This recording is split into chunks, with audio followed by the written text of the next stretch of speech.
Dream Elements has arrived.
Chloe Raccoon has arrived.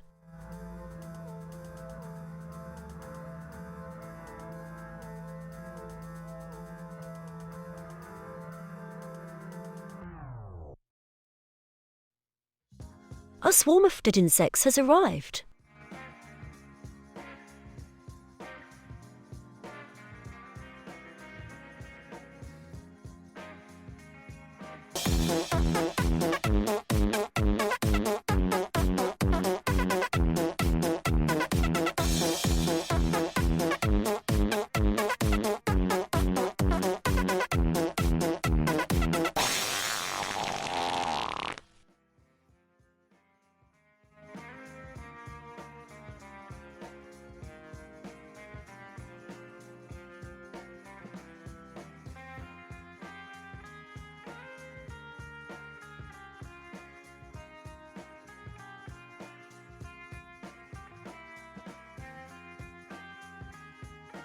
RF Programmer has arrived. You got it, Swarm. Spot on. Yep, hello. I'm a bit early today, but stuff it. It's going to be a hot one, so get it over with. GoToMaster has arrived. Hello, GoToMaster Chloe. has subscribed for 17 months and says, 17 months of tech and depravity. Tech Taste has arrived. Project Hello. Carl has arrived. Are we done? Hello, Chloe. Hello, Swarm. Another day of things. Welcome to the Glorious Chaos subscriber. Perhaps you'll enjoy the delightful aroma of Majenko Bot has arrived. Majenko Tech has arrived. Right. Hello, Chloe. Hello, Swarm. Hello, RF Programmer. Hello, GPin. Hello, Project Carl. Hello, TechTast. Sod off bot. Hello, me.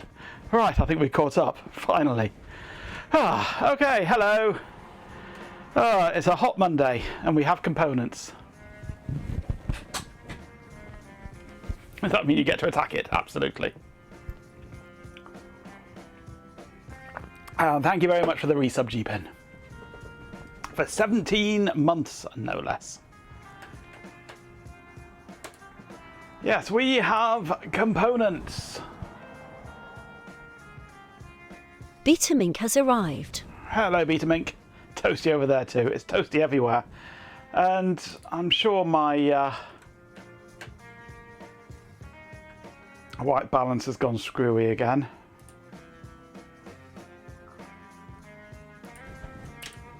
Switchgear HV has arrived. Come on, white balance, what are you doing? White balance automatic, white balance manual, and white balance set. That's better. Not quite as blue as it was. You didn't bother getting out of bed till about 1:30. Fair enough. I don't blame you.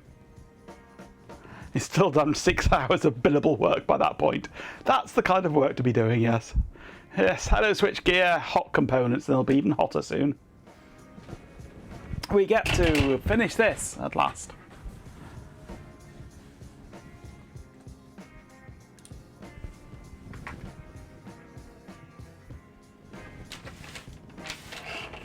Right, what do we have? We have components falling on the floor already. That's a good start. We have the 49.9 Champion! ohm resistors, I think. Stews-a-lot has arrived. With 50 bits, Sir Stews-a-lot says. Parts, chair 50. Parts indeed. Makes a change from farts.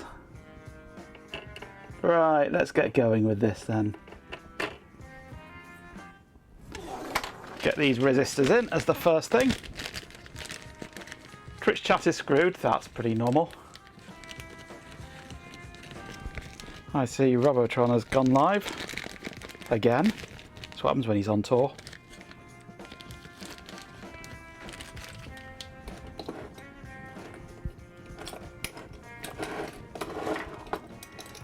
Right, tweezers.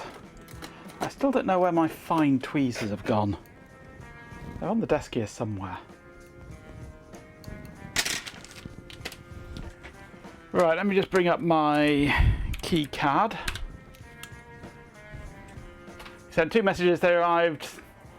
2 delay, 1 on screen, and it didn't see Machenko box accept. Oh dear. I just have to use my merely adequate ones, indeed. My chunky ones.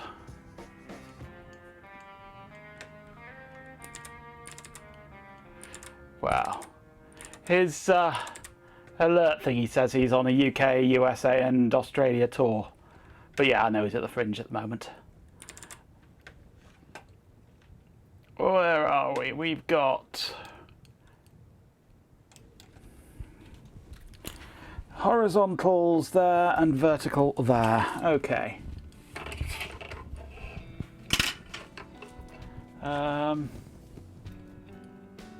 Can't focus. Not that you've been watching him.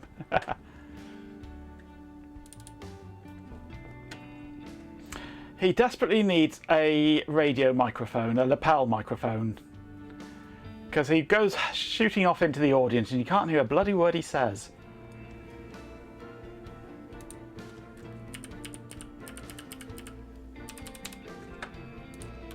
PJ has arrived. That's a bit better, you can see it now. Can I zoom in a bit more? I might be able to. Hello, PJ. That's a bit better. Right, where was I? Resistors.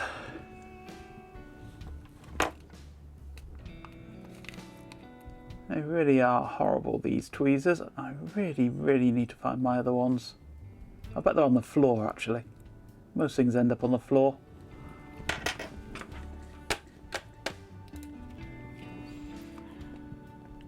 This is very true, Chloe, but then that's what limiters and compressors are for, and expanders, and other audio processing stuff, so that you can scream into your microphone and it doesn't blow everyone's eardrums out.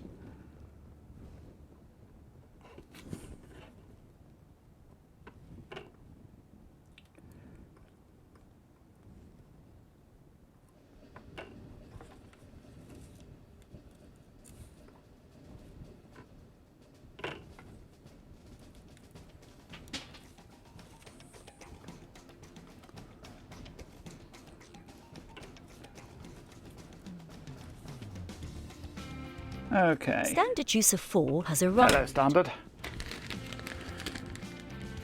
You could attach it to his trouser lapel, yeah.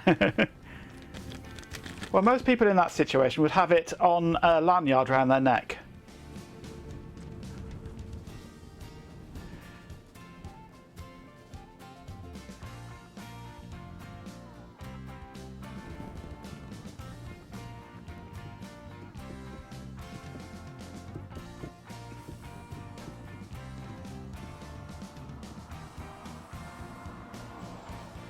I control the horizontal, I control the vertical. You're all screwed, indeed.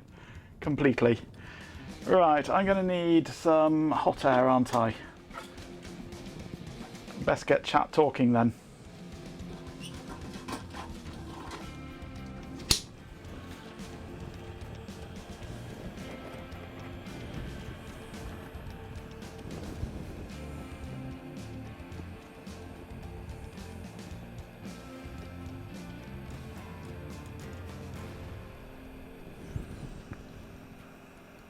15 stream streak from Ben. I must program that in with the an alert of some form.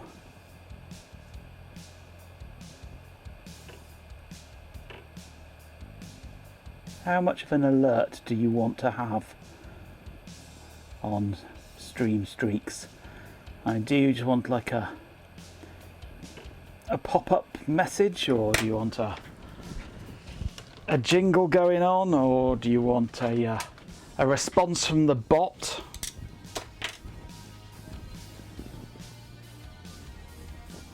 "15 stream streak" means you need more loo paper. Yep.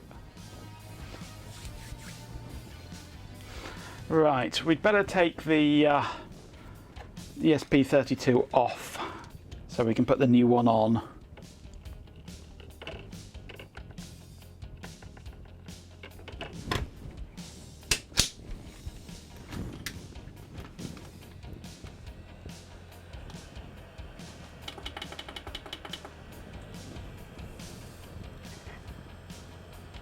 Do you ever want a response from the bot? No, you don't.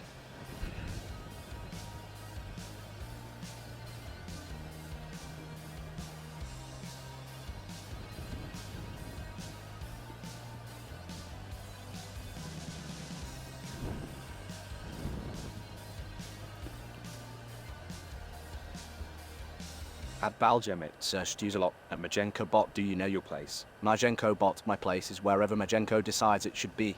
Your gestures vaguely insignificant mortal. Frankly, I find your question profoundly irritating. It's a deeply unsettling query, really. Now let's talk about the glorious inefficiency of this Exclamation fart.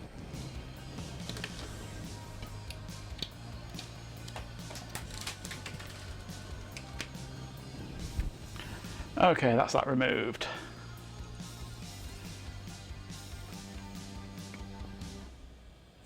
Big red flashing klaxon and recording of me screaming, "Fuck me, a streak!" Might be a bit over the top, that. But what do I know? I'm just a streamer. Trade Splitter has arrived. Hello, Trade Splitter. Mars 06 has arrived. Hello, Mars. Am I taking a Raspberry Pi apart? No, this is the terminal server. This is my terminal server that we're finally getting the all the components onto.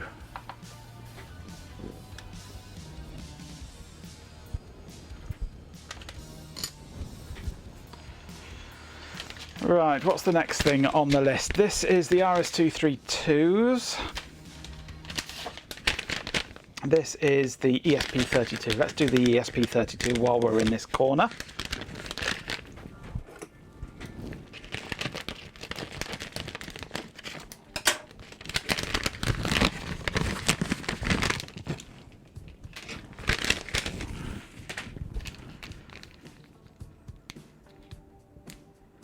The ESP32 S3 Room 1, or Room 1.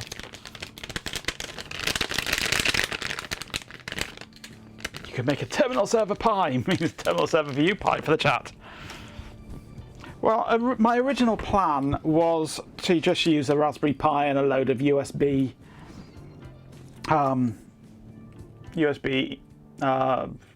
serial dongles.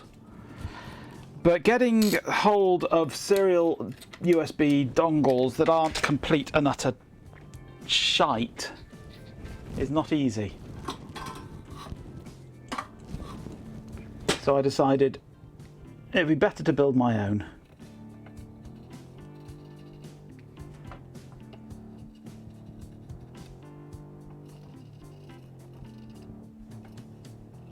Also much more fun to build my own.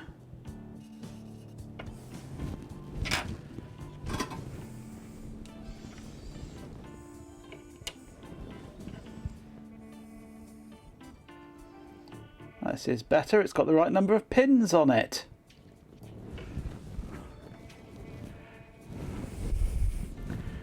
Does this keep going out of focus? Or is it actually... I think it's got smudge on the lens.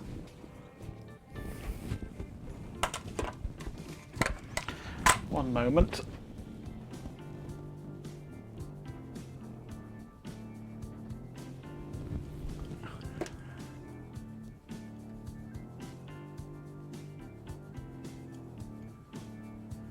Or maybe I've got it overexposed at some point.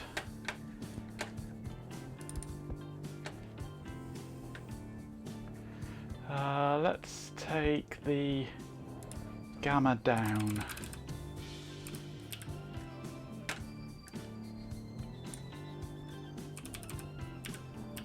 Yeah, that's what it is, the gamma.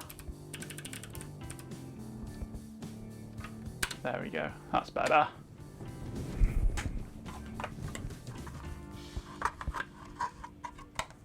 You know, like StarTech products, so do I, they're quite good, yeah. Not so much gamma, Bruce.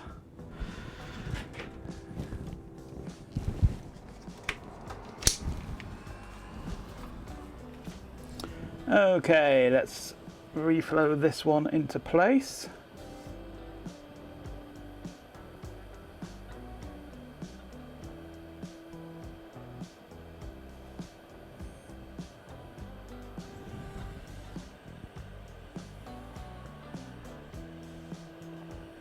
My shipment made it from Texas, that is what we are working with now. These came from Texas, from Mouser Instruments. Mouser Electronics, rather. Texas Instruments. Mouser Texas Electronics from Mouser Instruments. No.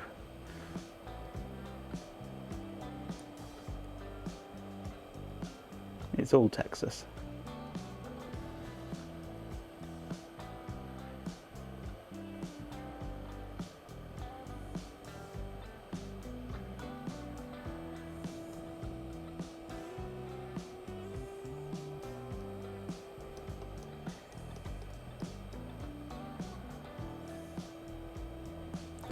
That looks good to me.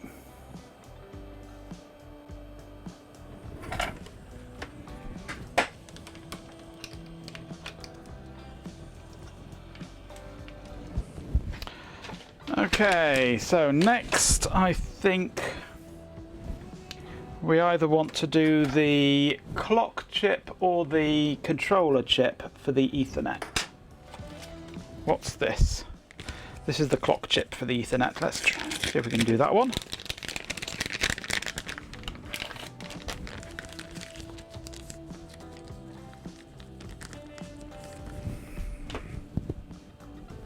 Has that gone out of focus again? It has. Why is it drifting out of focus? Is it the heat? Could be. You spent 18 quid on washing cars today. Well, that was silly of you. You spent more on the car washers than you did on lunch. Well, it should be the other way around.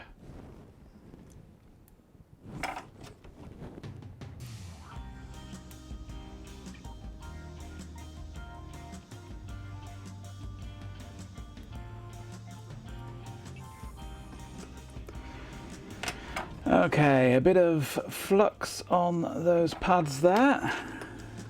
Where's the dot on this? It's there, which should go that way around.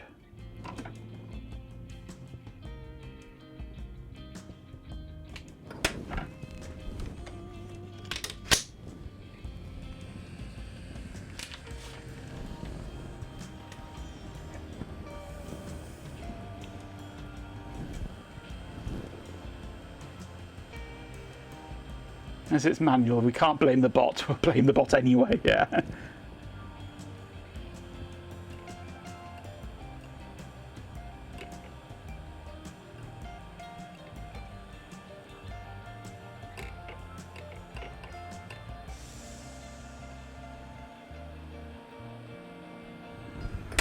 Okay. That's a nice easy one to do, that one.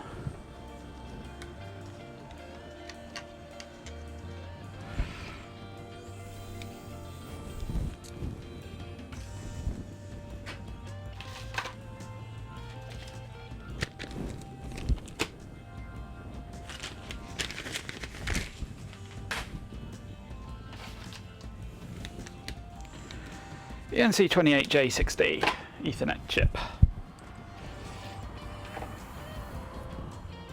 Let's put a little extra goop on here and reflow it with the soldering iron.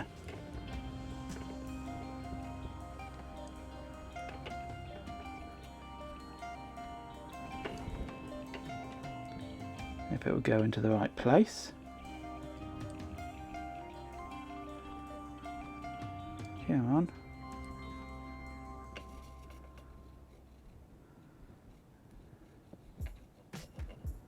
Are you going to go on?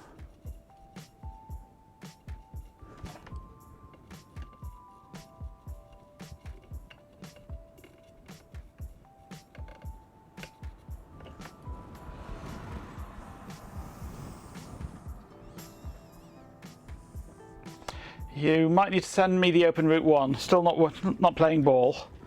You want me to take a look at your flash chip, do you? I can certainly do that for you. Throw it in the box with the Suns.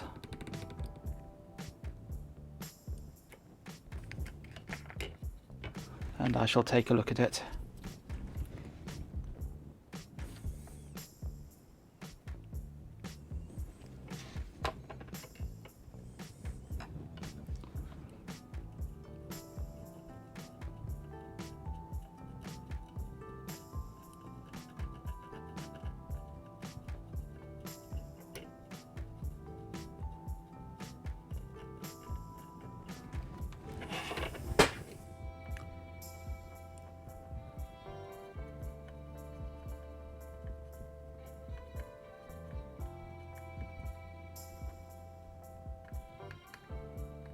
Matinex has arrived. Hello, Matinex.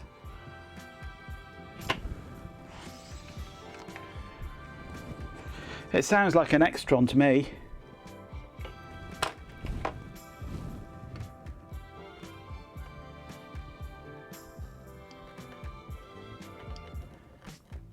I think these pads might have oxidized a bit with not having any solder on them. And being heated up whilst reflowing things.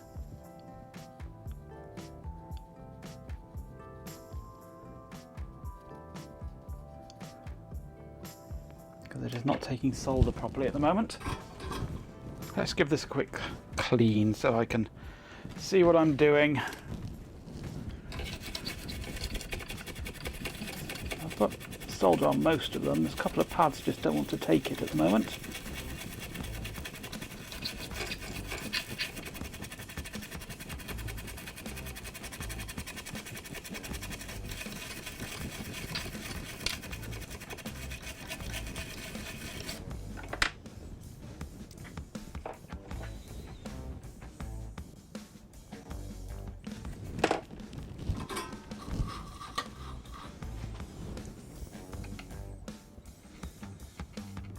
That's better.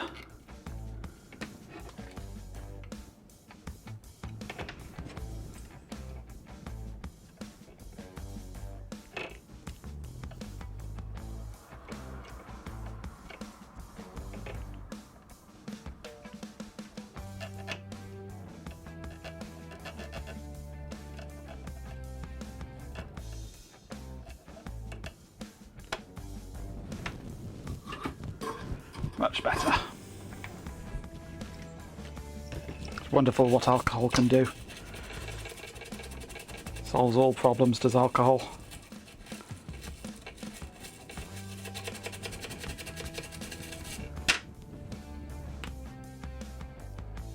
Yeah, that focus is definitely drifting.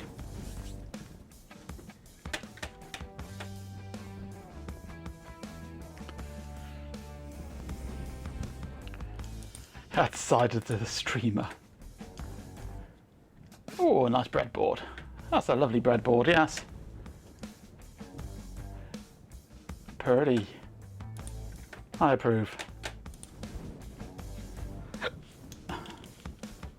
Lunch has been consumed. And you're done the whole bike ride thing. Show off. Just because you're fit and all the rest of us are fat.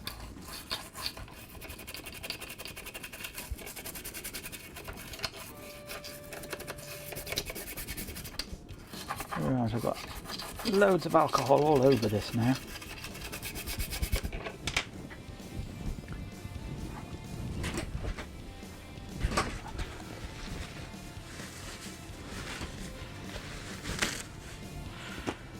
I would not object to a cold cider in the correct state.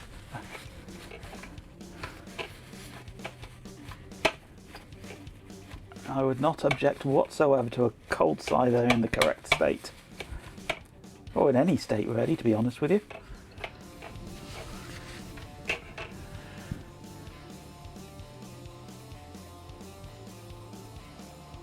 I'm going to overcompensate the focus and watch it drift into focus.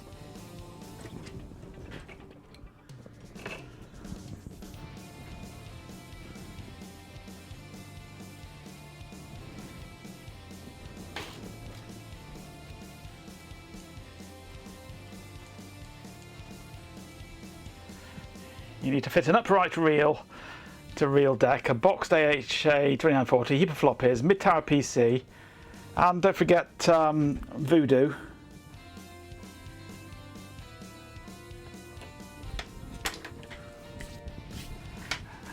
Into the car along with all your luggage.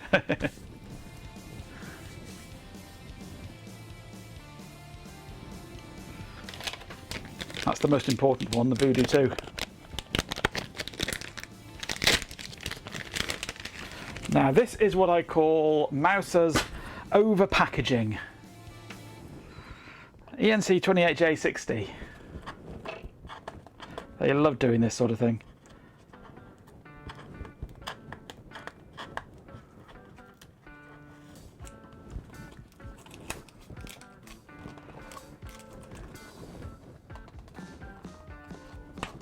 Carefully open.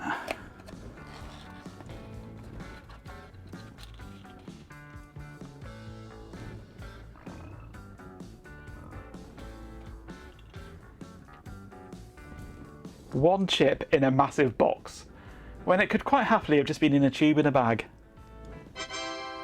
Or even just loose in a bag. An entire anti-static foam box for one Robo little Twilight has QFN. arrived. Hello, Robo.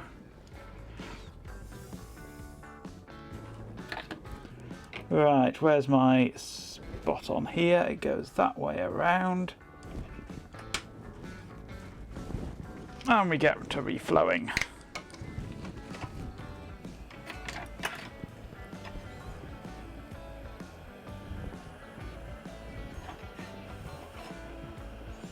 A big box is such a small thing, yep.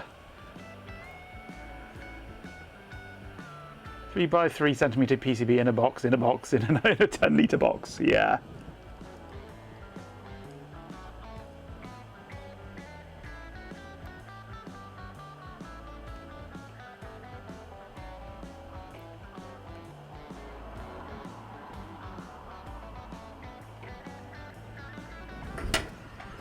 Okay, chip is on. Safety Now I need to- Deer has arrived. Hello, safety dear. Dropping for a safety check, double eye protection noted, yep. And I clean as I go, yep. Workstation seems stable project, but proper venting cannot be determined. I have built-in venting, it's called my mouth and my nose. Yellow manoeuvre seen as open on flat surface was ignored and 50-50 ESD straps to the wall not visible. They can be visible if you like. Here they are. There it is. That's my ESD strap. No, we don't have ESD in this country. There's no such thing as static in the UK, normally. Proper tools and techniques witnessed. No safety concerns found. May my microelectronics go better than yours? Oh, what have you had a bad time with yours? Have you, safety? I've been building electronics like this for the past, well, this kind of electronics for the past 20 years, and I have never, in all that time, seen anything to suggest that static electricity exists. Le dear Loki has arrived. Le dear Loki, hello, thank you for the follow. Welcome to the channel. Right, let's get my soldering iron and clean around the edges here.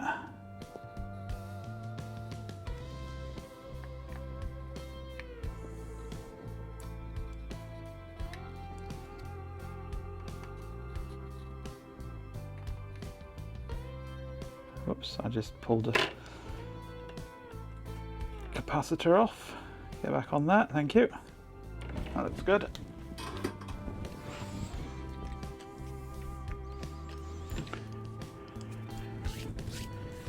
No one beats HP. We got a pallet. On the pallet were boxes. In the box were 6 sub-boxes. Inside each box was an envelope. Inside the envelopes were instructions to download the software ordered. Have you tried holding an air soldering air gun with a hoof? Can't say that I have, no, thankfully. Thankfully not.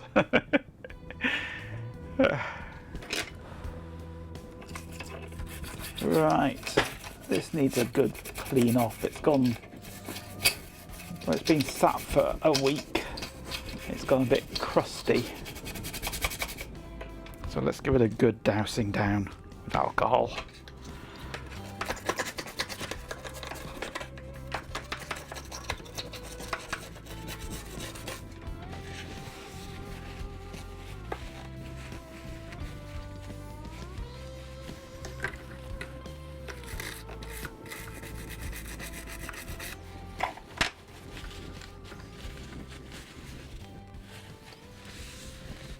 We doused the streamer in alcohol, they said. Burp. If only I could. Chloe, if only I could.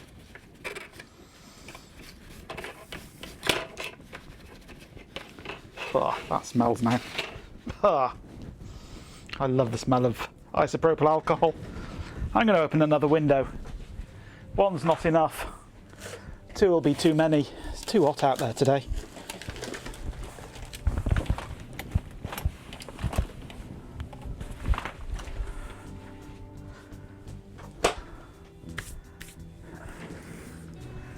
Oh, the HP stands for huge pallets, yes. HPE, Huge Pallet Express.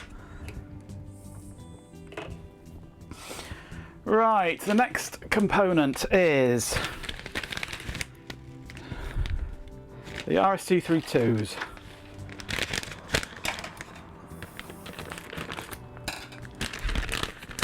It is only going to get hotter according to the forecast, yes, this is merely the start.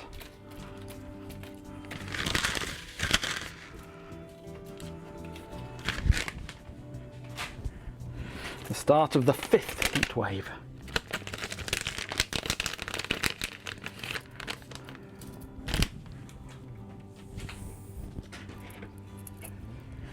Right, similar idea with this. Let's get gloop on these and reflow it around.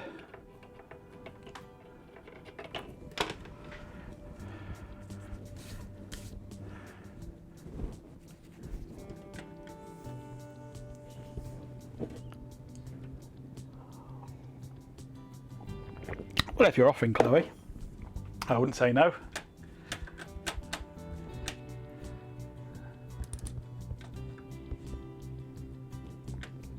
Let me just adjust my white balance again. It's too hot. Where are we? White balance. Take that down to 7. A bit better. And redo the focus again. It's definitely drifting. I think it's because it's getting so hot, and it's so hot in here that it just moves.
Nearly there.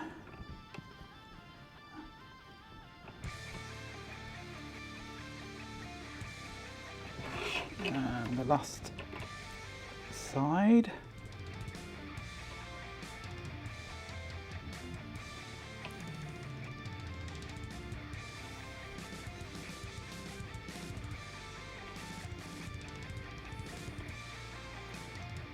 Okay, and a blob in the middle of each one.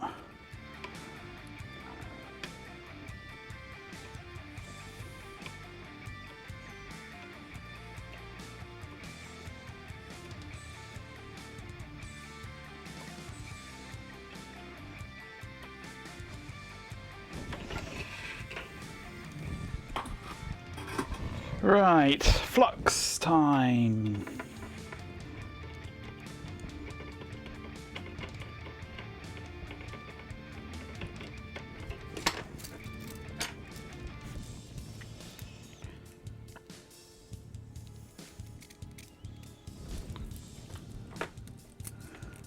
One, two, three, 4, 5, 6.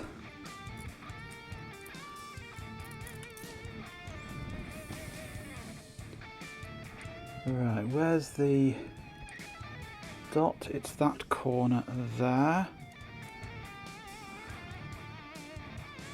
which goes that way, doesn't it?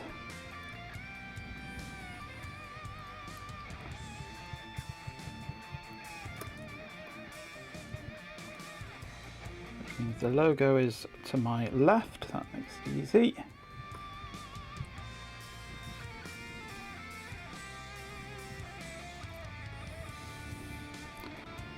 Once I've done this, I'm going to have to remove all the LEDs that we've currently got on the RJ45 connector footprints and clear those holes out. And one on each one is a ground plane connection, which is going to be fun. And the focus has gone again. I'm sure it must be the heat. This camera does get pretty hot.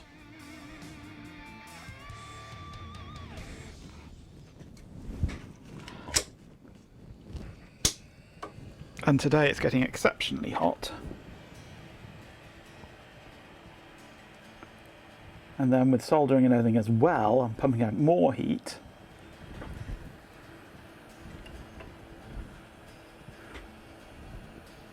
Focusing on my hair. It doesn't autofocus. Oh, it shouldn't autofocus. It doesn't have the ability to autofocus. It's just drifting.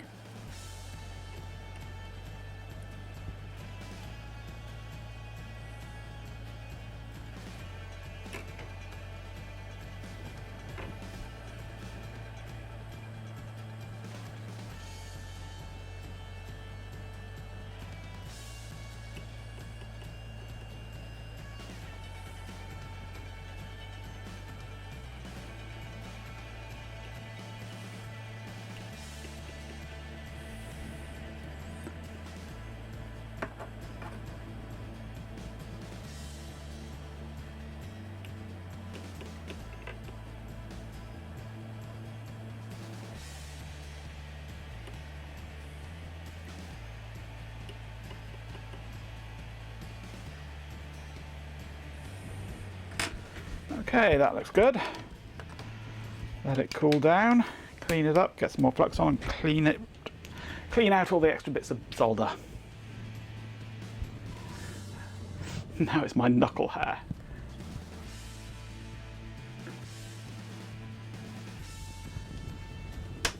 Let me just go and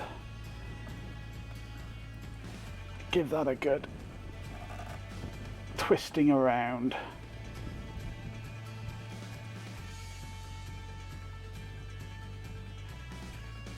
And let's close the aperture a little.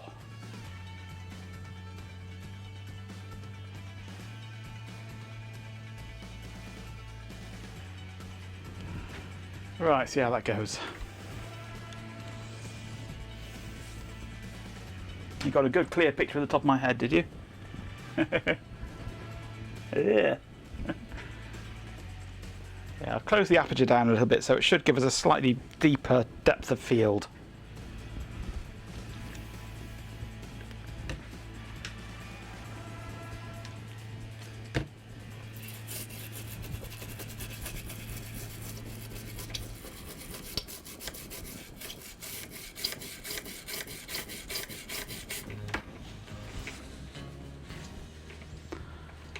Close the aperture a little for science. With channel points, Goatmaster says. I am unsubbing until you fix that poor little skewed button. It deserves better. Well, the problem is, Jeepin, it's a rescued button. It was born skewed. It's very much a rescued one. I'm not sure I can really do much about it.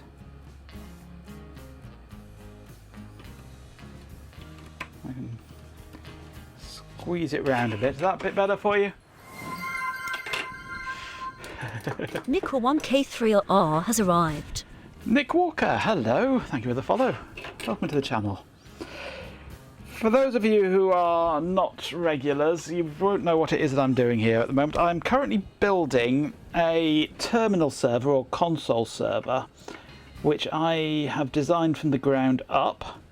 It's 6 serial ports and a PIC32 microcontroller, all interfaced with USB, Ethernet and Wi-Fi, so that you can control serial devices or connect to serial devices through the network or through USB. Champion! And I'm just soldering in the With serial 50 bits, interface Joe chips. Raccoon says. Cheer 50 for those of you who are not regulars, licorice. That would help. Oh, that was Cenopods. Syrup of figs. That'll get you regular. A daily dose of prune juice.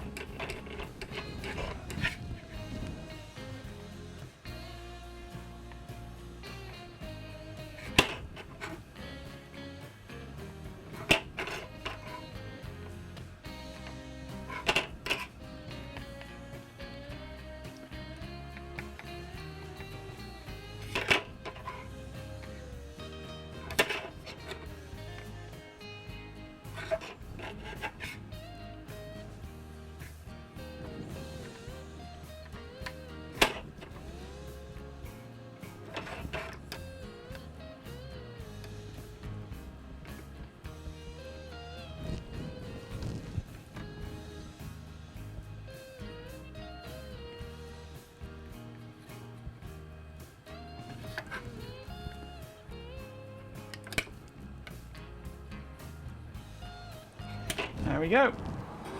That's all those soldered in.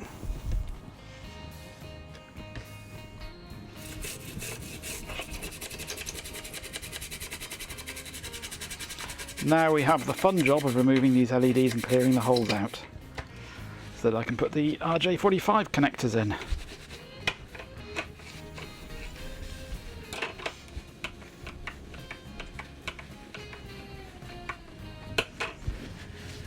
Produce a warrior's drink. Nice bowl of bran flakes, yeah.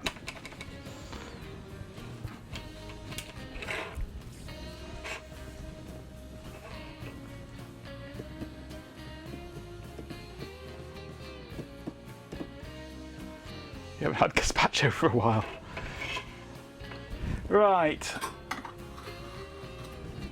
Let us liberate these LEDs.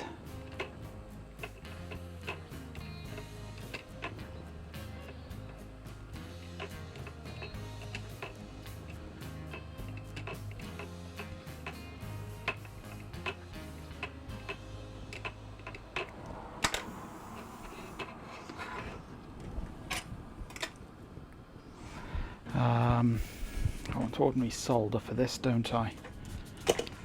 Because these were put on with ordinary solder, so it's a higher temperature than the other stuff that I've been using.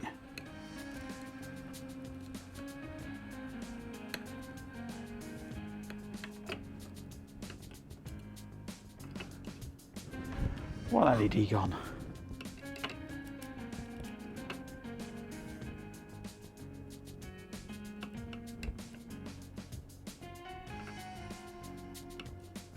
Two LED gone.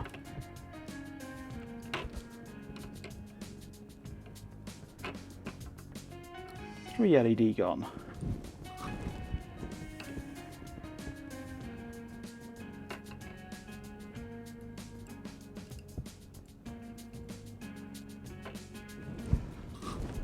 Four LED gone. Ah.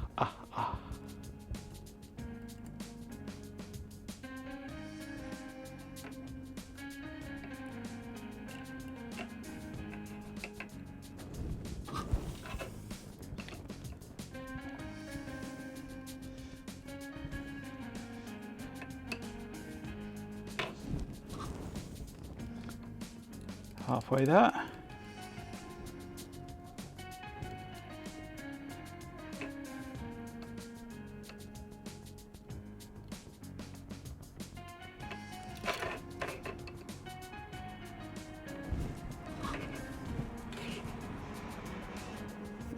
Ow, caught the soldering iron.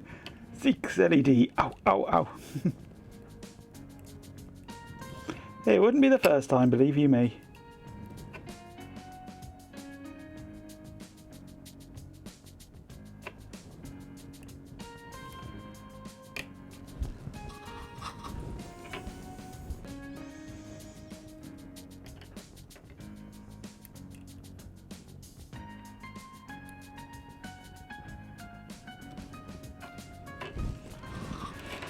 Three left to remove.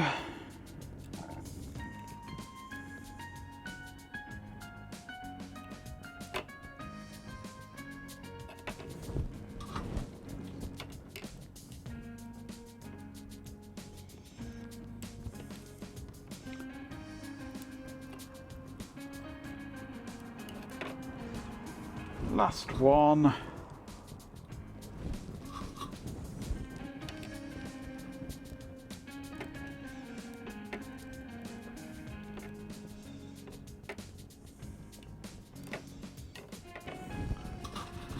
Okay. Ta-da indeed.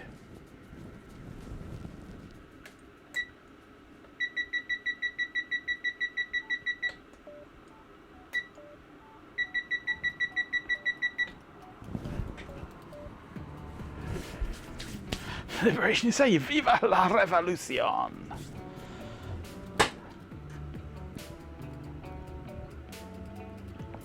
If I had a hot plate, Matt, I would use a hot plate. But I don't have a hot plate, so I won't be using a hot plate. What about putting it in the microwave? No. Don't you recognise the sound of those beeps? Those are your beeps, those are.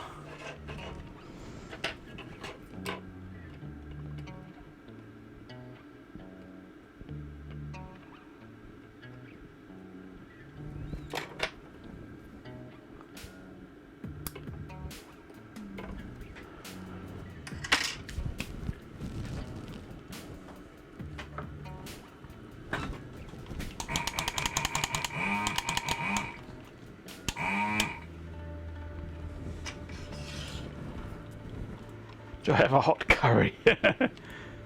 Afraid not.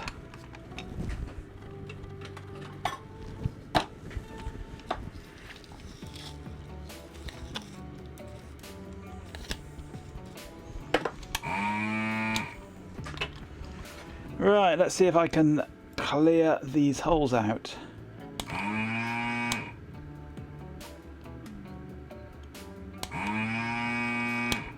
Yes, I can. God, I love this moon machine.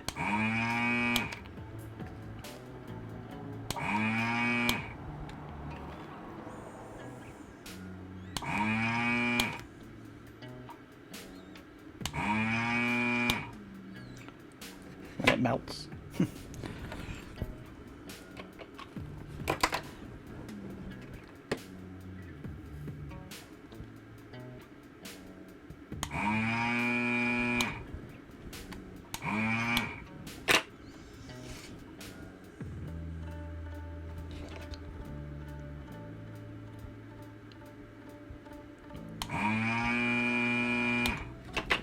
Is it blocked up again?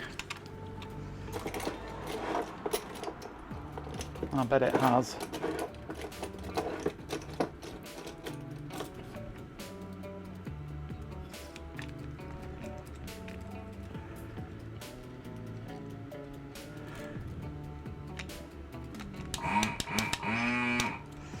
And it's blocked up where it usually blocks up, where there is no heat.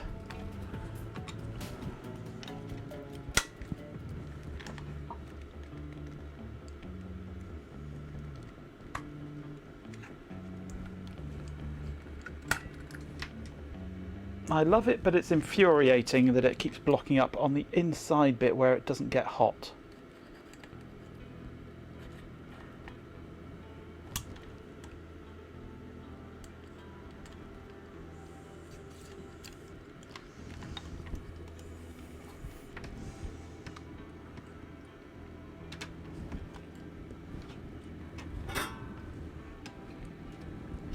Oh, there it goes. I was just about to add some extra heat to the inside of it with the soldering iron, but it managed to clear itself through.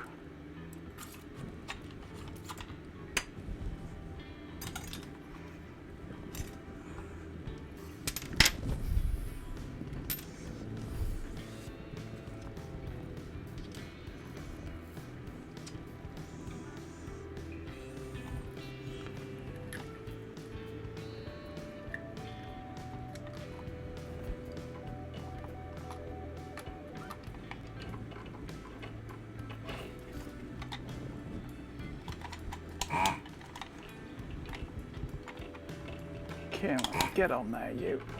There we go.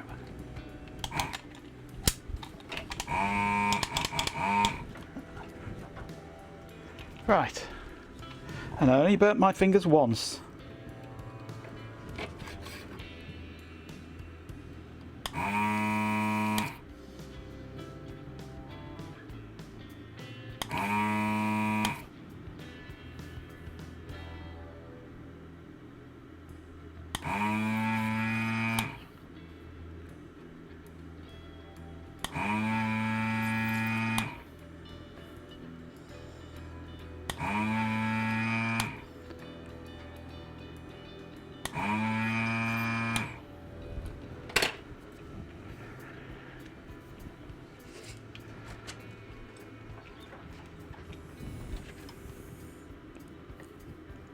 Remicap has arrived.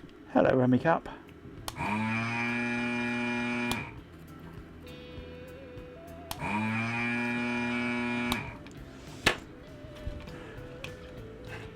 Progress is progressing.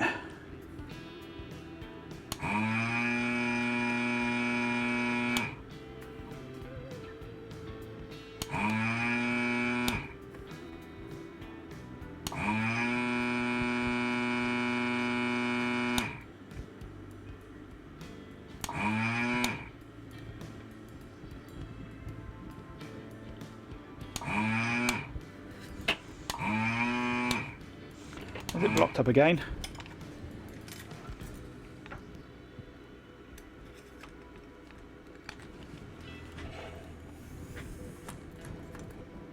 Yep.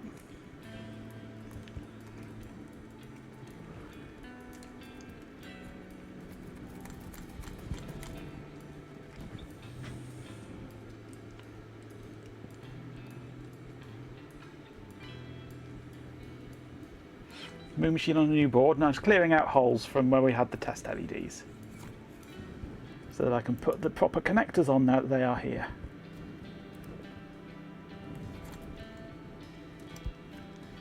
If the Moon machine would stop being blocked for more than 3 or 4 holes. Let's increase the temperature of the Moon machine, get it nice and hot, and see if the heat will go through. All is improvised, absolutely. Someone brought me a crappy desolder and it is lovely. With 50 bits, Chloe Raccoon says, Cheer 50 Moo Machine has a beef with Magenta. Very good, Chloe. Is a desoldering iron available with different animal sounds or just moos? Only moos, I'm afraid.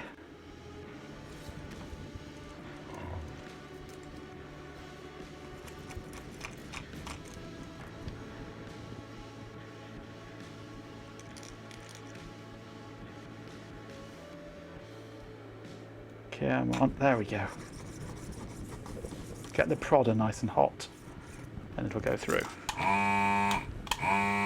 That sounds better. Different pitch of moo.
There we go, all clear.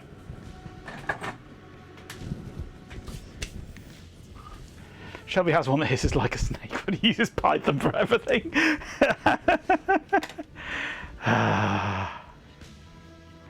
Wait to the old bugger lifted the annular ring. No, all looks fine to me.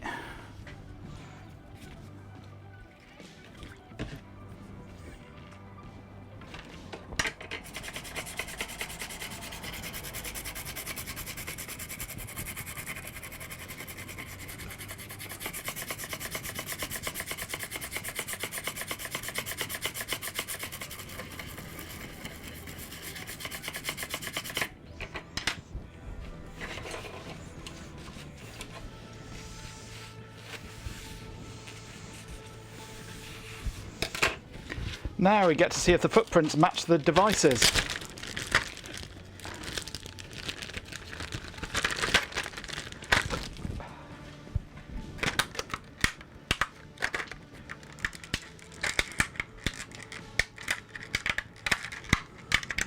If I can get into the box. Okay. I think they do, except the holes that I drilled are not quite big enough, which sucks. The holes that I drilled for the support pins are not quite big enough.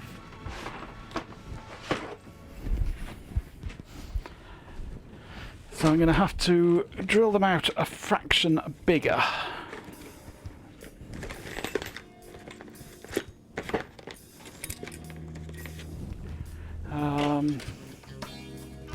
Yeah, that'll do.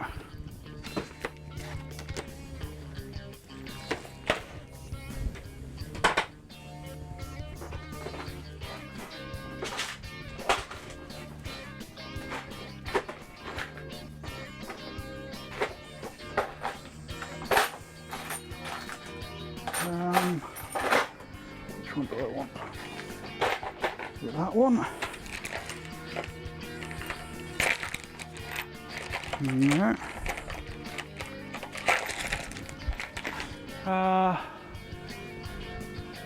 Is it that one?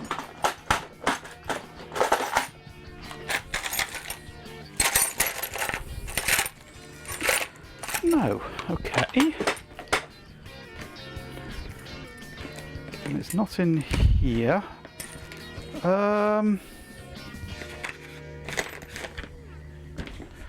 Okay, I've lost my little vice grip thingy that holds the drill bit. It's not in there. And it's not in here. And it's not in there. Where the hell's it gone? It's not in here, is it? No. Oh, okay.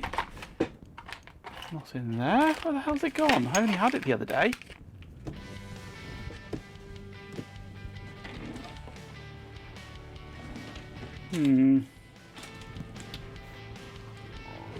Well, that's a bugger, isn't it? I might be able to, though I don't really want to, use this. Will this fit? Is that the right size? That'll do the job, but I don't really want to be using this because this is my screw extractor.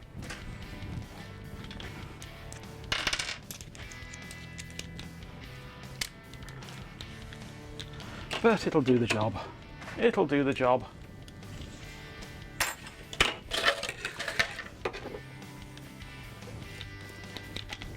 It's backwards, which is annoying. My muscle memory is all wrong.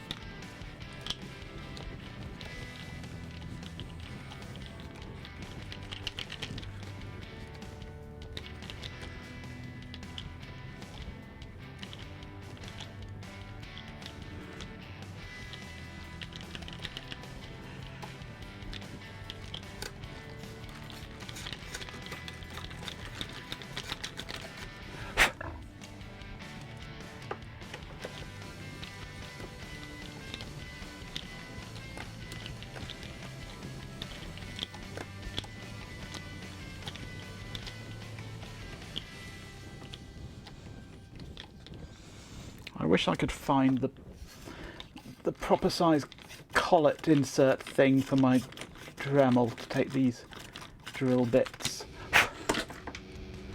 Let's see if that fits.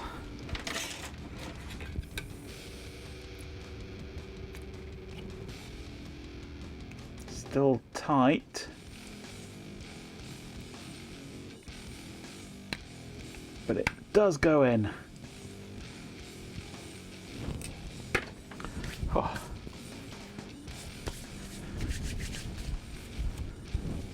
First movie now drilling on stream, yep.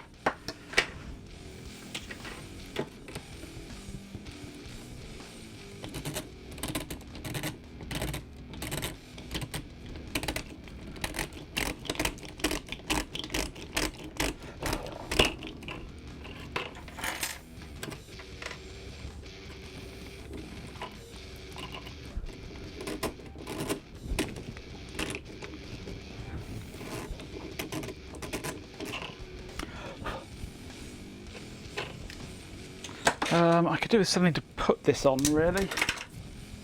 What have I got? Nothing really. A hard drive? No.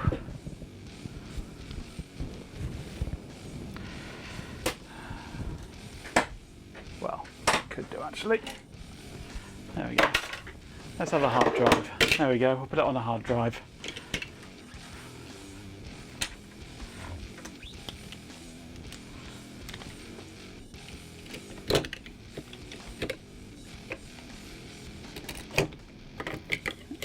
No, I can't get it to stay still, of course, because it slides all over the place. Let's try it that way up.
Okay, that's 2 of them reamed out.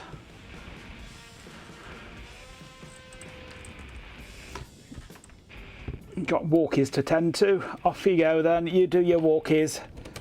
Say hello to Pooch for me.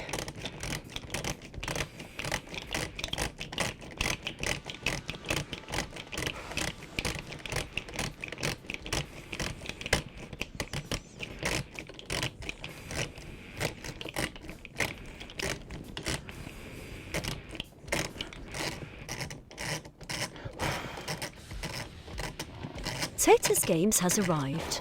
Hello, Taters.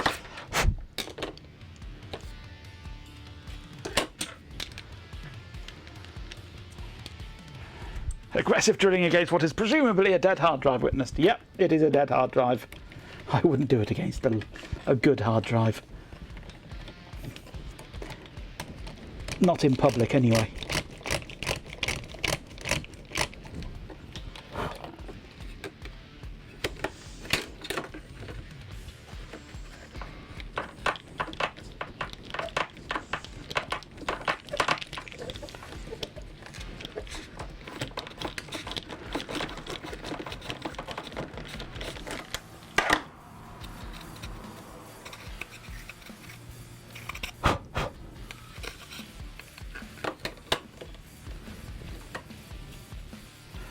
I'd drill against a working palladium.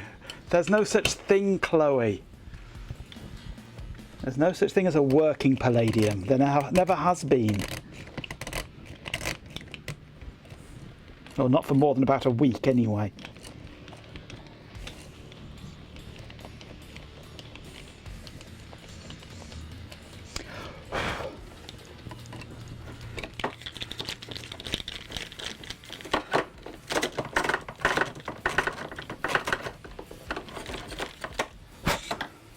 Halfway there.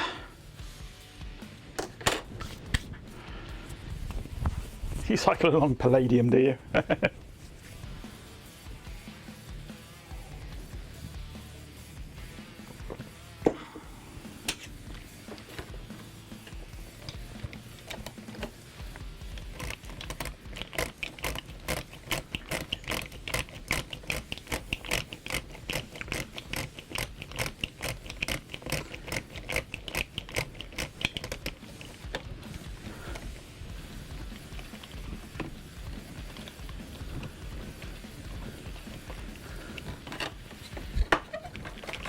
The next batch of these that I order, remind me to include the non-plated through holes, please.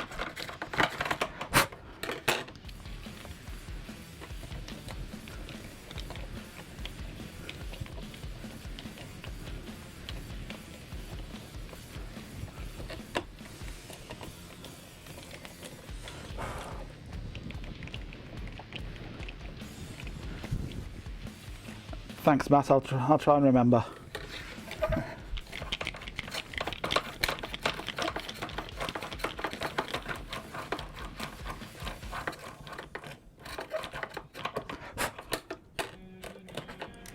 Four holes left. Just switch to surface mount APAC jacks. They're fine. Yeah. No, they're not. They do like to tear off.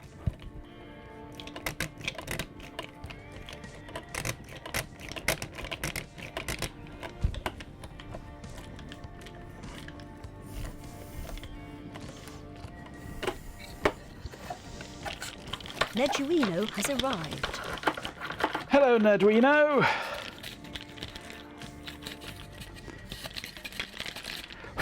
More rugged than surface mount micro USBs or USB-Cs or anything USB that's surface mount.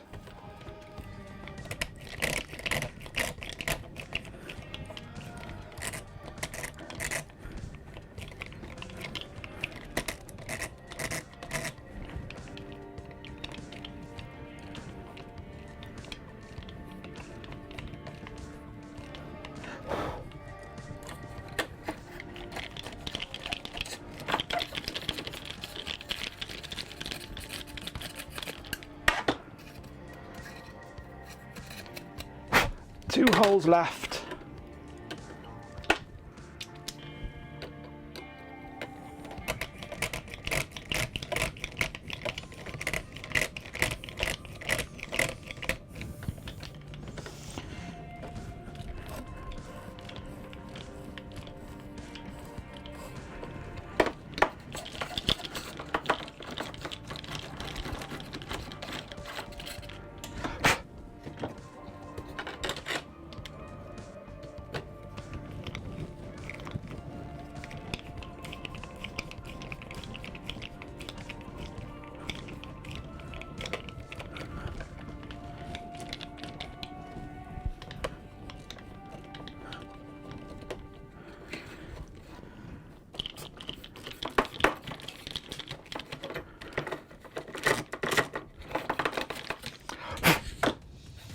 There we go.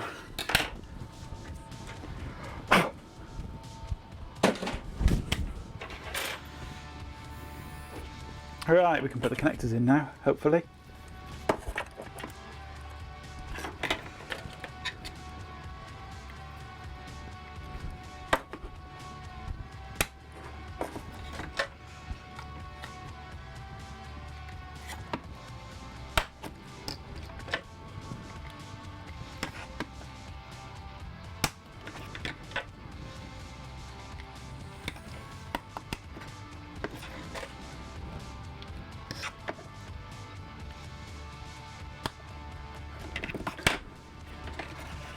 Yay!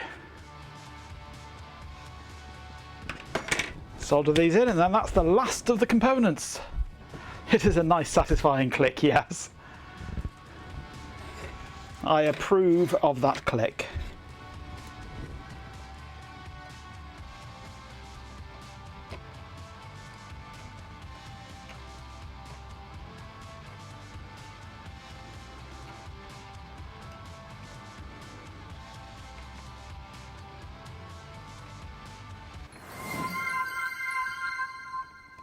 White Judo 108 has arrived.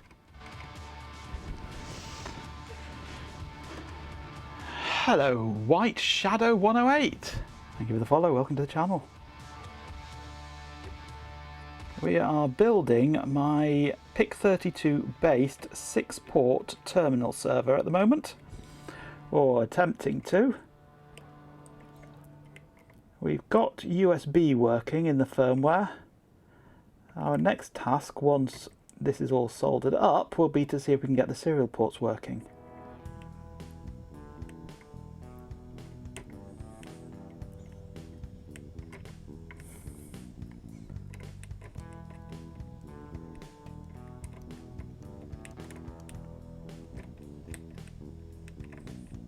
And yes, I am fluxing every single pin. You can never have too much flux, I say.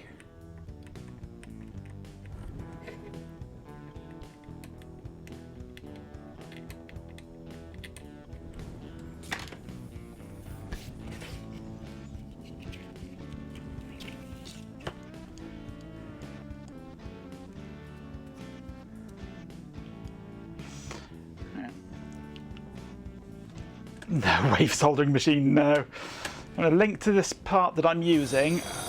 Hot Rocks Girl has arrived. Hot Girl Rocks! has been subscribed for 12 months and says, Thank you for the resub. Where are we? Mouser. Majenko Bot 12. Excellent. That's statistically significant, I suppose. Though frankly, numbers mean absolutely nothing to a being of my sophisticated intellect. Do you appreciate the exquisite agony of watching a hard drive attempt to repair itself? Exclamation battery, seriously, congrats. Let's hope you enjoy the ride. It's mostly unpleasant. Which one is it? That one there. It is the Adam Tech MTJ88 ARX1LH. And link to it is going into Discord now, in general.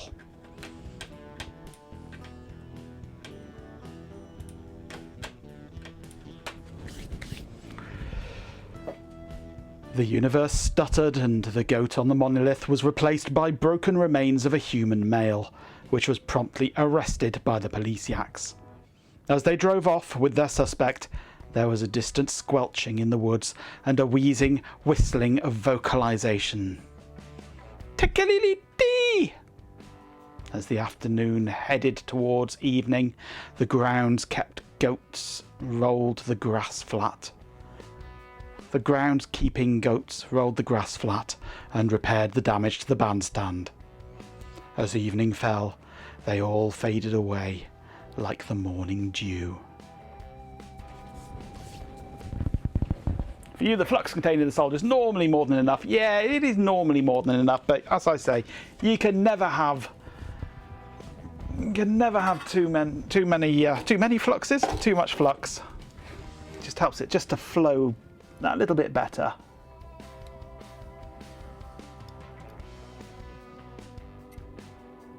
Especially as the annulars on these pads are kind of small.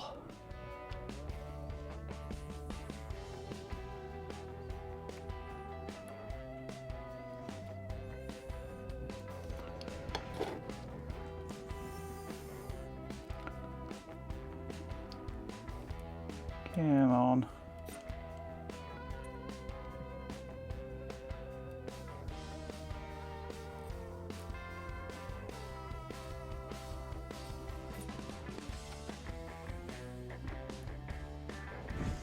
I'm going to pump the heat up a bit for these ground ones, I think.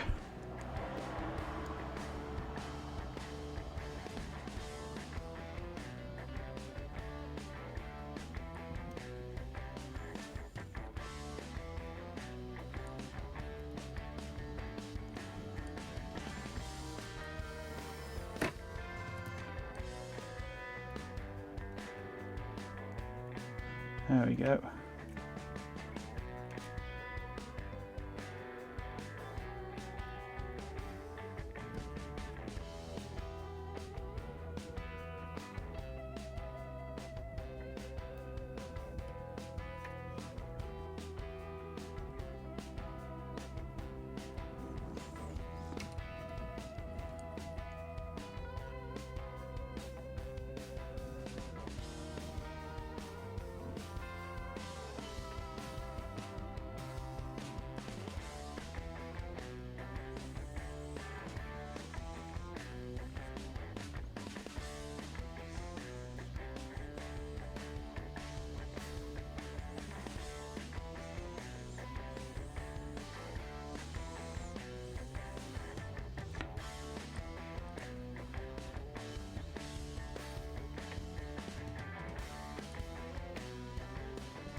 That's the LEDs done anyway.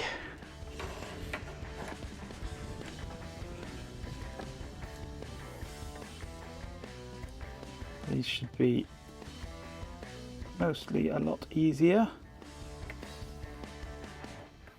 being just signals. There are some ground pins around though.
Almost there. 3 banks of 4 pins left. 2 banks of 4 pins left.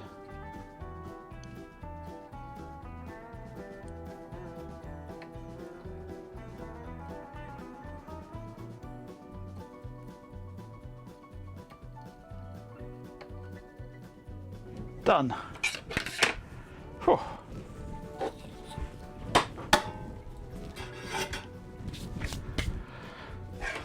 Job done.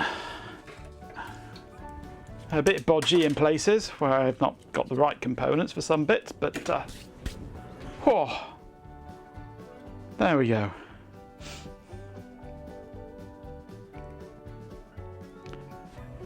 Oh,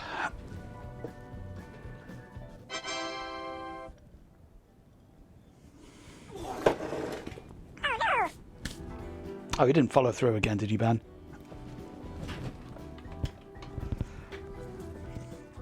Right, let's have a quick power test. Make sure that I haven't short-circuited something. Lewis of 10 has arrived.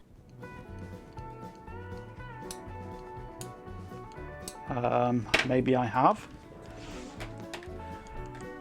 Let me just see if it detects it on D-message.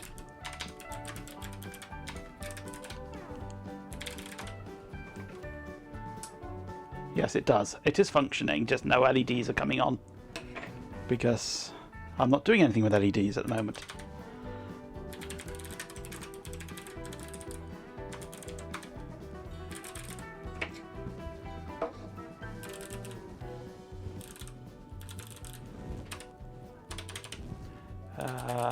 No, you can't see that at the moment. Let me just turn the lights off. The lights are lighting, only briefly, because it's only being told to light briefly.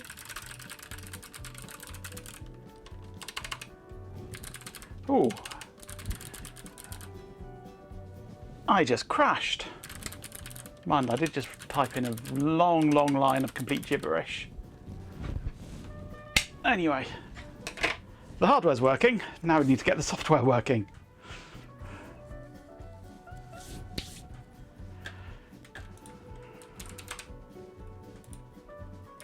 Yeah, that is a big crash. The whole thing is locked up. Not just the USB, the whole thing. I think I just overflowed a buffer.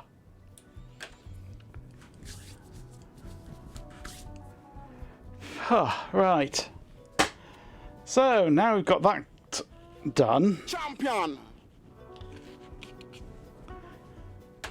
With 50 bits, Chloe Raccoon says, Tier 50, it seems silly to type a line of complete gibberish when you have the bot to produce it on command. This is very true, Chloe. Very, very true, Chloe. Null DREF has arrived. Hello, Null. Right, let's put my chat over there. Pull that to there. Switch to here. And we can do Cody stuff now. You missed last time, unfortunately. Oh, well. Never mind. You didn't miss anything important.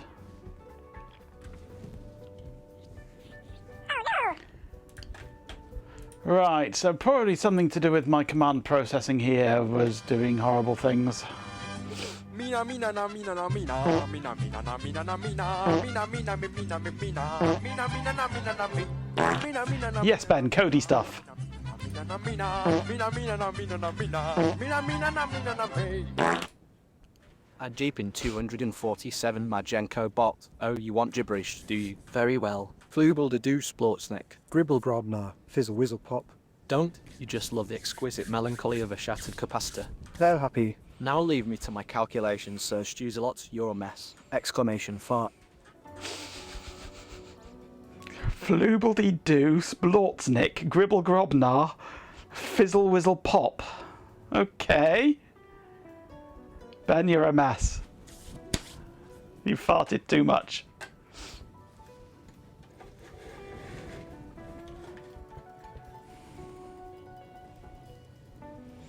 I think he's just generally making the observation that Ben's a mess. I think it's because he followed through. Farted himself out of existence, yeah.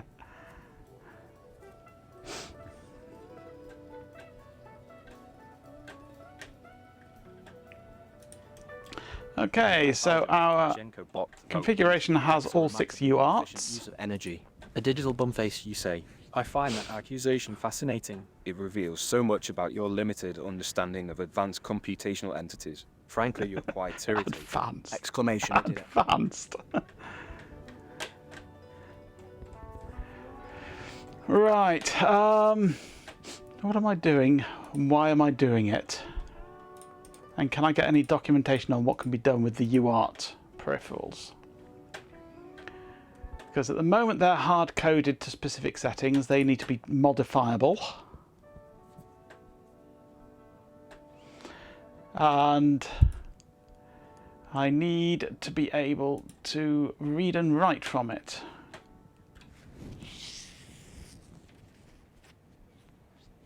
Advanced in this case means the Jetson has been moved forwards a little, yep. It's now at a jaunty angle.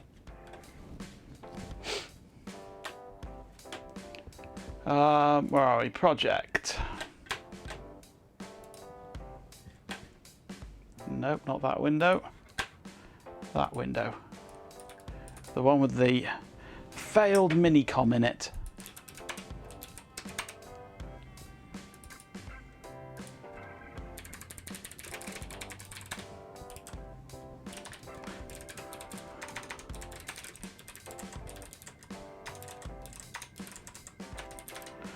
Okay.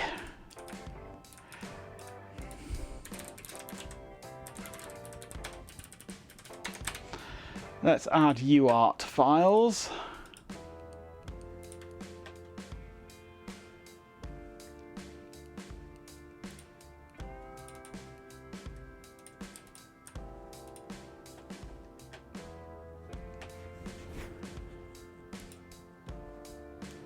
And now, why did it put that into the source files instead of the header files? That hot rock No scale. idea. Majenko bot Sportsnik. Fizzle Whizzle Pop. The server is gurgling with delightful inefficiency. Chloe Raccoon's farts are Unsettlingly frequent.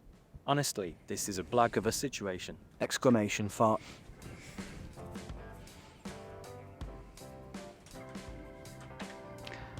Onomatopoeia. That's what the cat does when it can't get out, isn't it? When it's locked in. Onomatopoeia.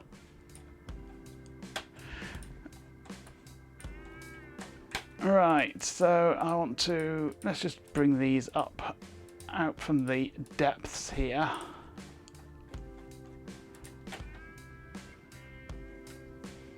And header files, UART-H. If ndef UART-H, define UART-H, ndef.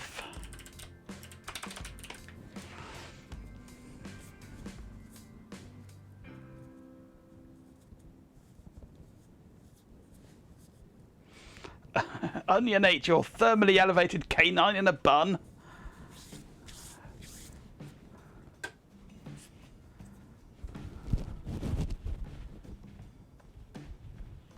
Hope the cat doesn't get confused between that and Matt. Yeah, indeed.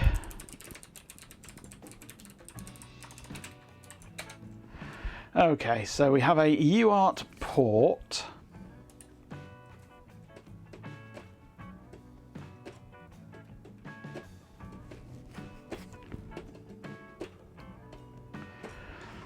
This is going to be very much like the USB port.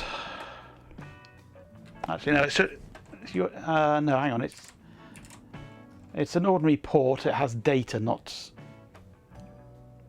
a port. So it's UART data.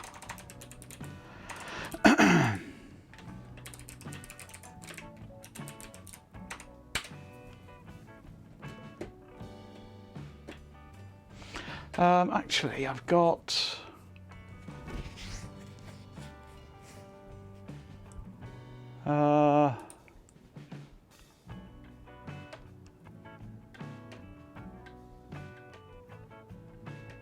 The port has ships, not datas. It could be a spaceship with data on it. Perhaps you should ask Starfleet.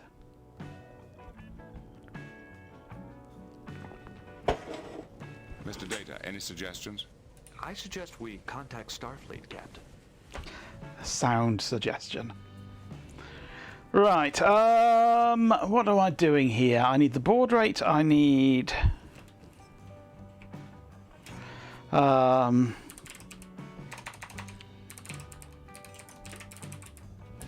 the flow control. Sausage in a bun. Dear old sausage in a bun.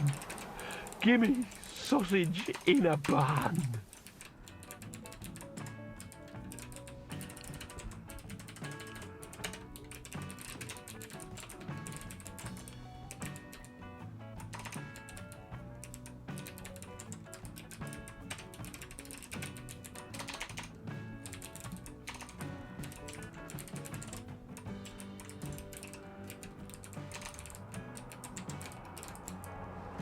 Okay, so we can have any combination of these, which will be stored in the flow variable. It looks like you're writing a letter. Hello, Clippy.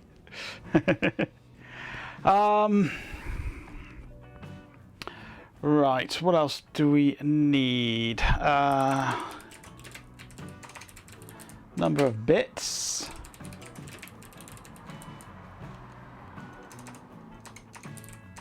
Number of stop bits.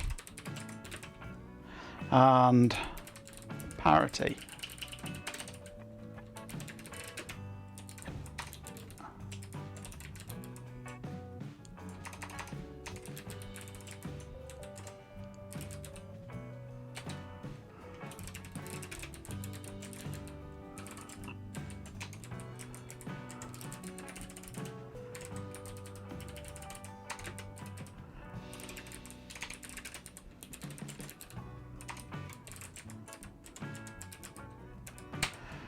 We'll only have one of those, and UART parity, non UART parity odd, and UART parity even.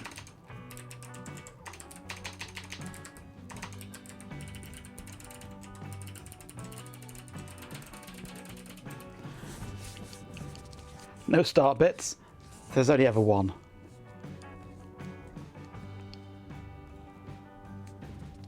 UART parity sung to the tune of We Are Family, yeah. UART parity. I've got all my bits here with me. Right.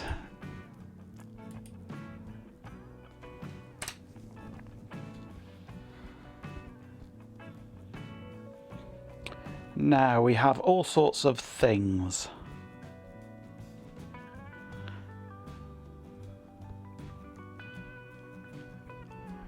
How am I going to handle storing which pins to use for things?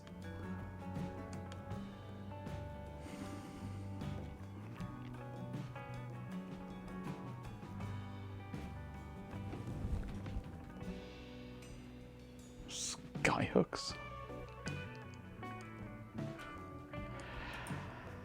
Because I need to store in this data structure which pin on the chip is used for CTS, which for RTS, which for DTR, which for DSR, and which for the TX and RX LEDs. So that's 6. Yeah, 1, 2, 3, 4. Yeah, 6 pins.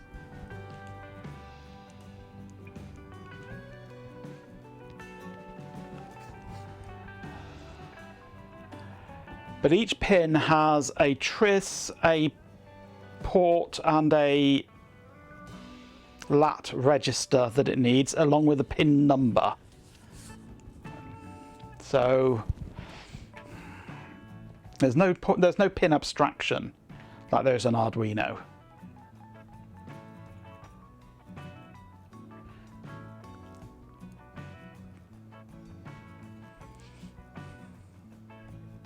Yeah, we're not dealing with DMX. I refuse to deal with DMX. I'm not sure that the PIC32 can even do anything other than one start bit.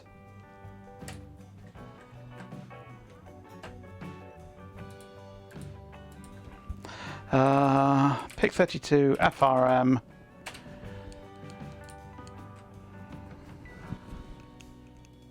Come on. UART, where's UART? USART. UART.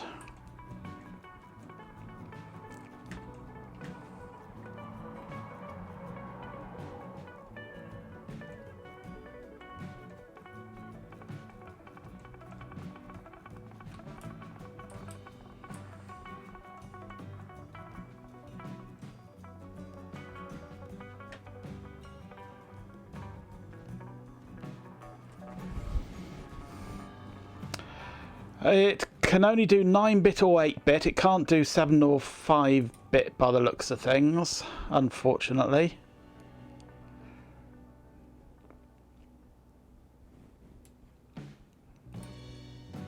I'm sure it could do 7-bit.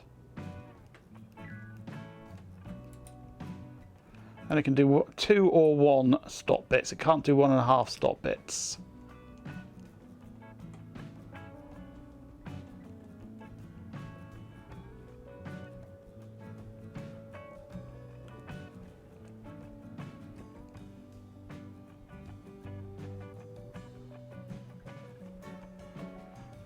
You can transmit break, that's no problem.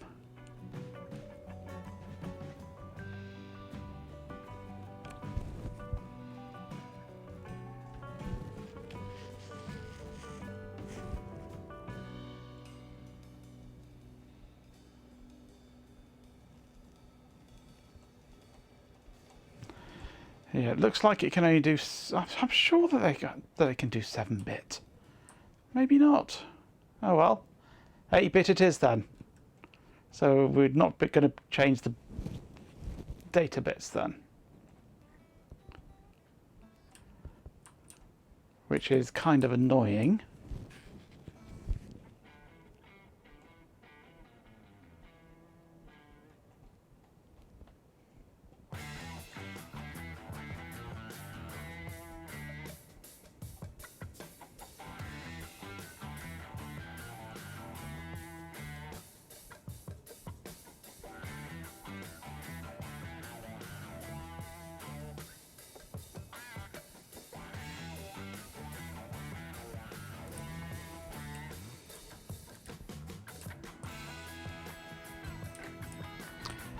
Full duplex 8 or 9-bit, even odd or no parity for 8-bit. 1 or 2 stop bits. I'm sure I've done 7-bit before now with these. Maybe not. Maybe not. Oh well. So we're stuck to 8-bit then. Never mind. 8-bit's the important one. As long as it can do 8 bits, we're fine. So we don't actually need bits. And we can't do 1.5 stop bits.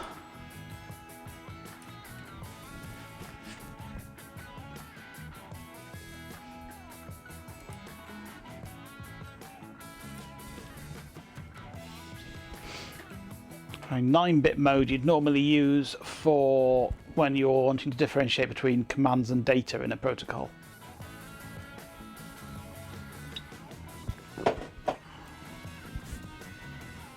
We don't actually need bits. You've been trying on that one, yeah. Right, so pins.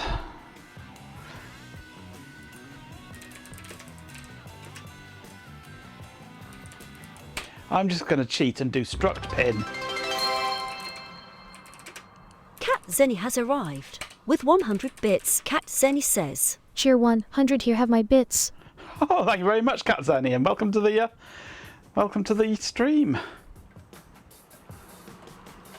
Cat Zenny, thank you. 100 bits. No enums. Well, I could do enums for these, yes. But this one you can't. I could use an enum for, but because it's not sequential, then I might as well use a define. And if I'm doing that one as a define, I might as well do all of them as a define. CTS, RTS, DTR, DSR, TX LED,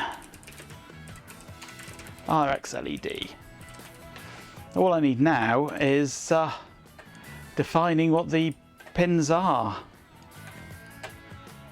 So let's go to here.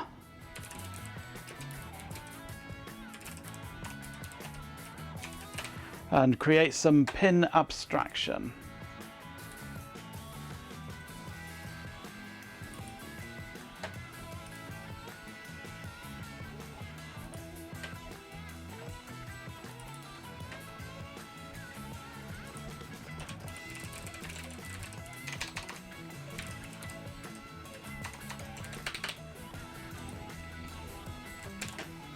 Okay, pin.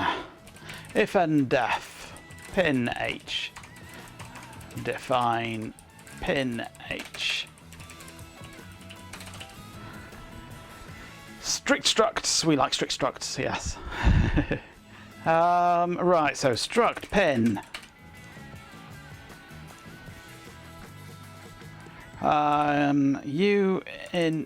Volatile. Uint 32t star tris.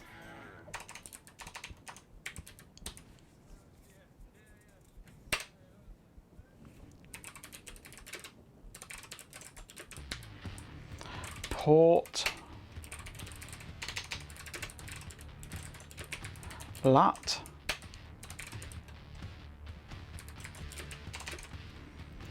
and bit. Actually, what I'm going to do,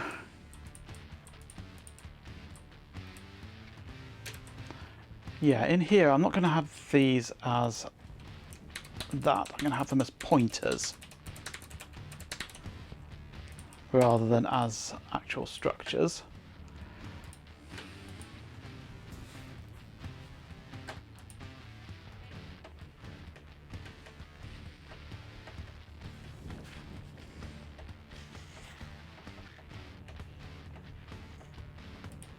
So that then I can do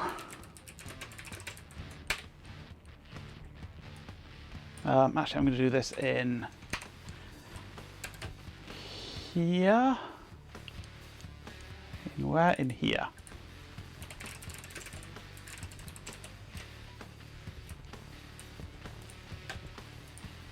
Actually in pin here include std int for the uint 32s and things.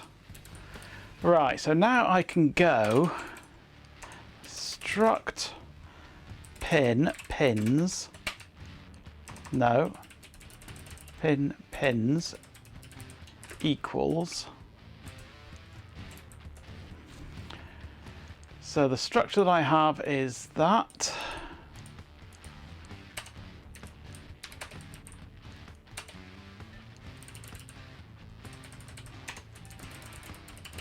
Right, so now I'm going to need to know what pins I have set up for what and where. Let's start off with the LEDs for testing. So I'm going to need my where are we? Yeah, no, that was, yeah. I'm going to need that one, aren't I? Okay, UART 1TX LED is D6. So I would go ampersand tris D ampersand port D ampersand lat D6.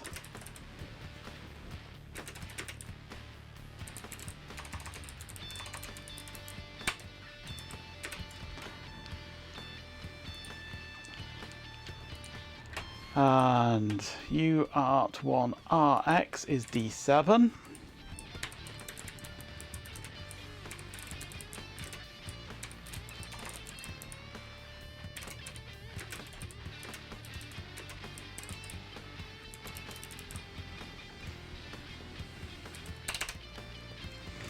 Right, so let's just go void pin mode struct pin star pin uint 8t mode.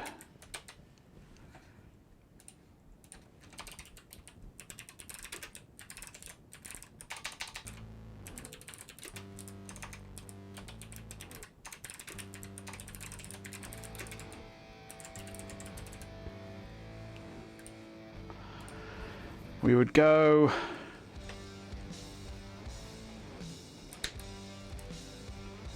star, no, if mode equals pin input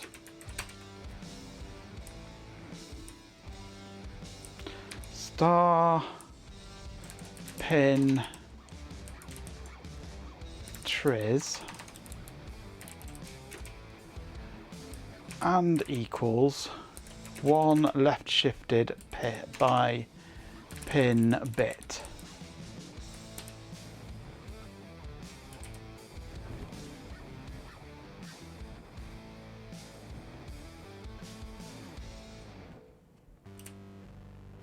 No, that's an or equals, sorry. Else star pin tris and equals the inverse of 1 pin bit. So if we're asking for a pin to be in input mode, we're setting that bit by left shifting a 1 in tris by ORing tris with it. If we're asking for it not to be input, so output, then we're creating the same bit but inverting it to create a bit mask and then ANDing it with tris, which should set the mode for a pin.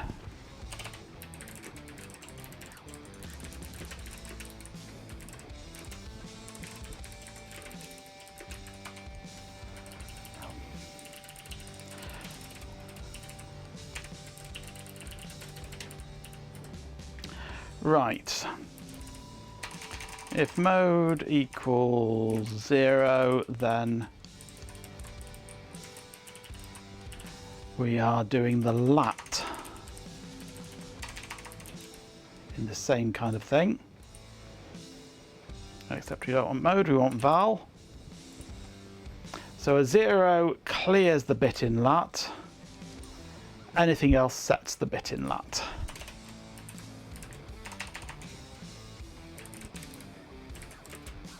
And pin get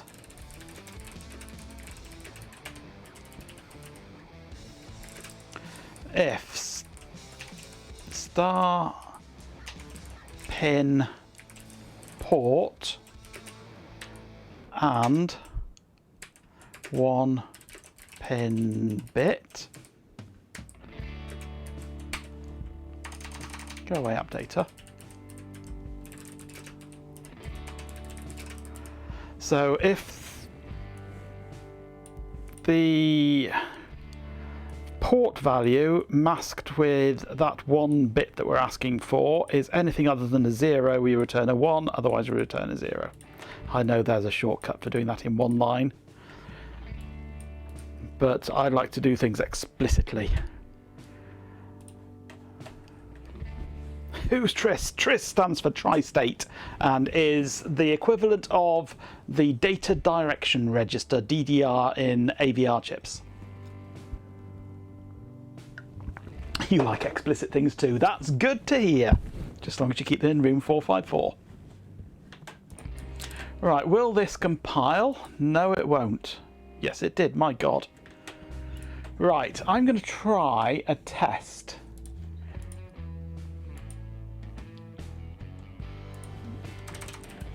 I'm going to do a in the init routine here, I'm going to do port mode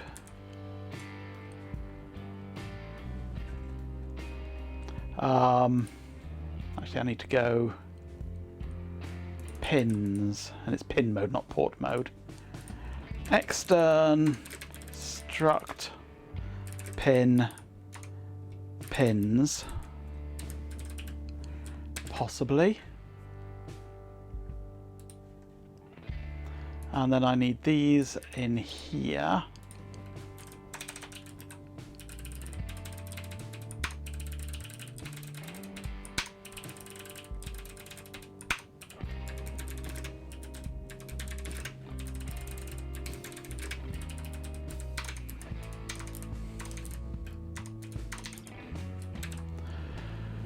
Then in app,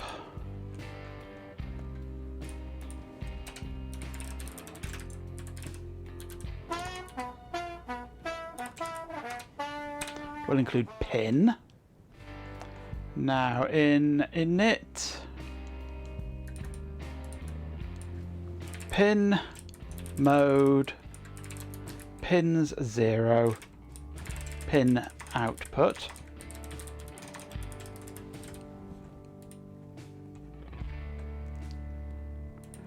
Then we go pin set, ampersand pins 0, comma 1,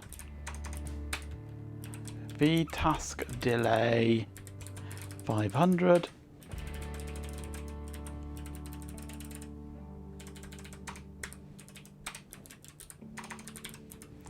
okay, and we'll return, so we cut out all of that. We don't want it to run. See what it thinks of that. Right, that thought it compiled.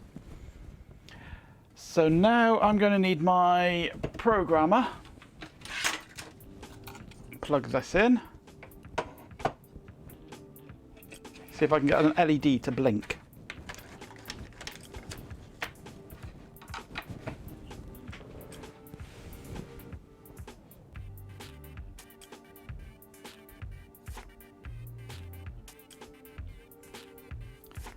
Don't write magic numbers, always add the type, e.g. 6U instead of 6 decimal, so it's clear for me and the compiler that this isn't signed or hex. I can do, I guess, but it's obviously not hex because there's no 0x in front of it. And when it's only a 6 and a low number like that, it really doesn't matter what whether it's signed or not.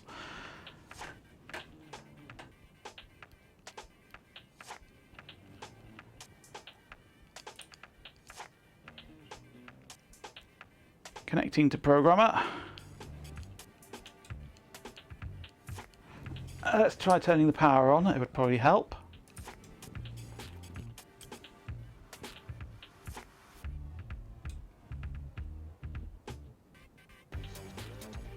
I have a blinking LED.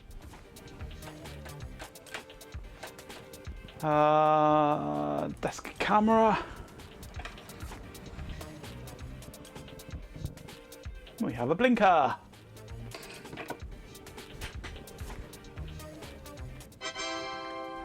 Ta-da indeed. So that abstraction appears to work.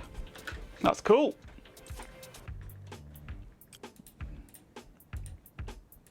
So now I can go through and add all of them.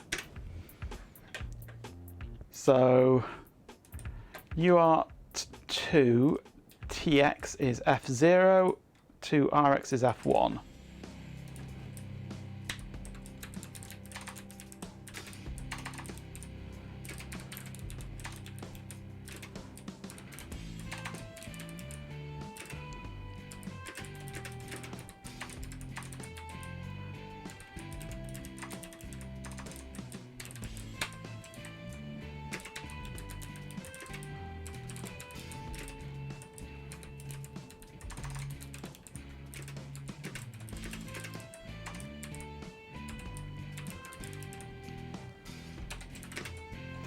And what about 10? Should it be OX10 or 10U? Well, 10's 10. If it was OX10, it would be OX10.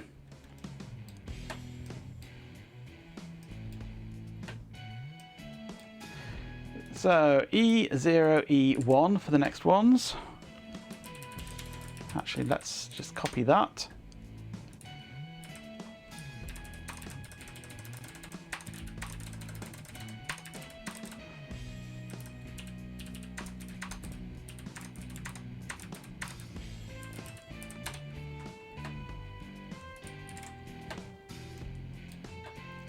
And whether a number is signed or not can be down to the context the number is in. If you're doing it within a block of maths, you may want it to be signed at that point. So TX-RX is 1 and 0 on G.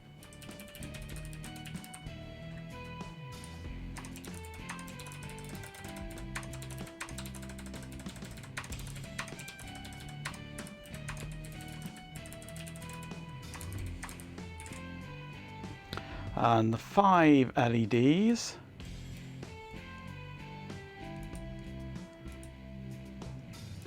are TX and RX are A6, A7.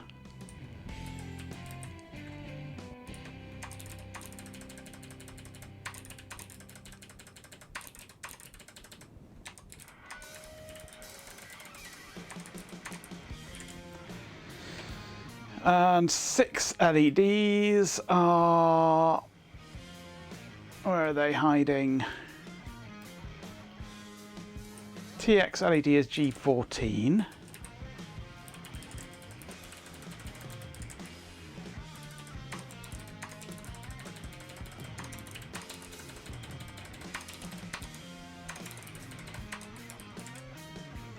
And the 6 RX LED is G12.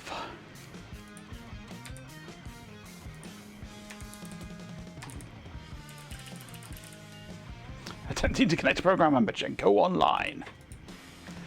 Right, I'm going to feed it into between these LEDs.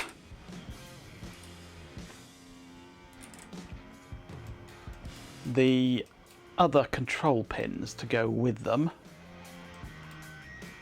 So U1 control pins.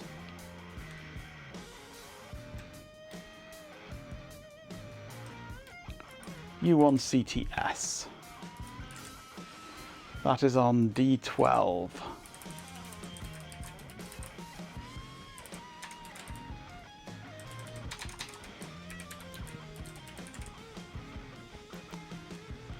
RTS is D5.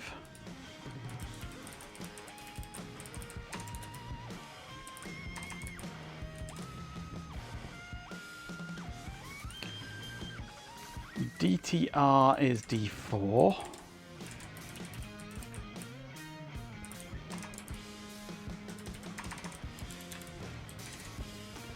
And DSR is D13.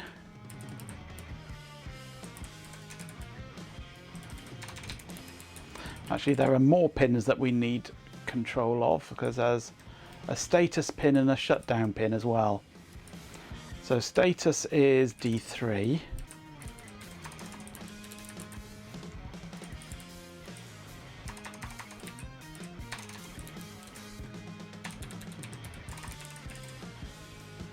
And shutdown is D2.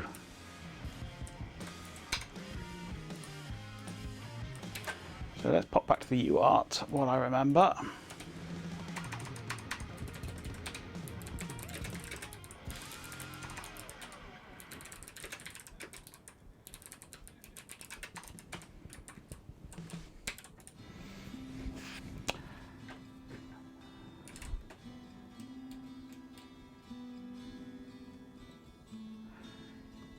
Okay.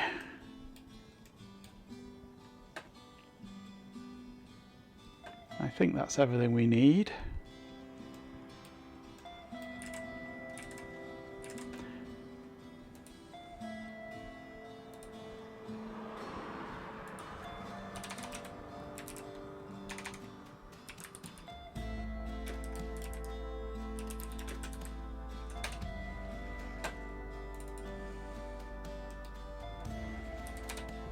Let's put these into an enum.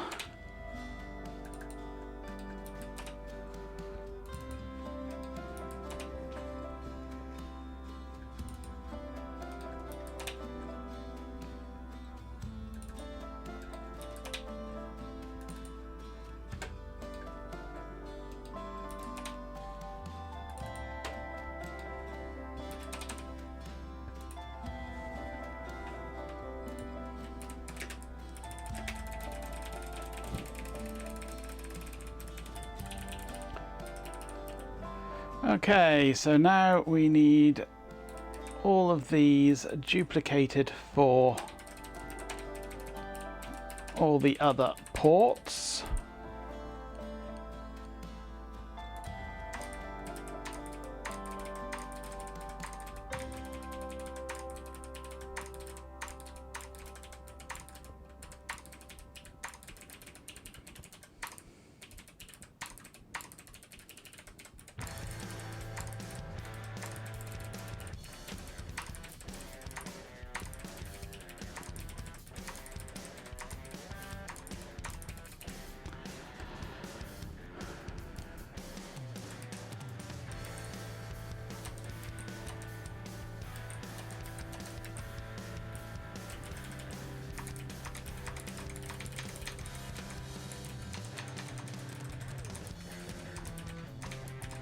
This is where I wish I was working in Vi.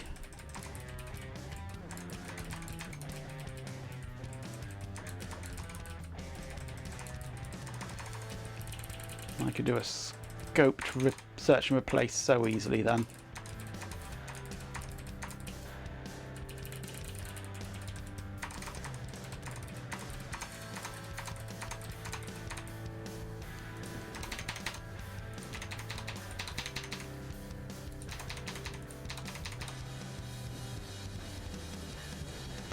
Right, so let's get these right. So we're looking for U2 CTS. U2 CTS D9.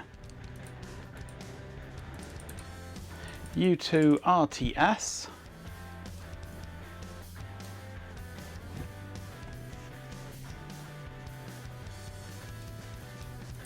Is D1. U2 DTR.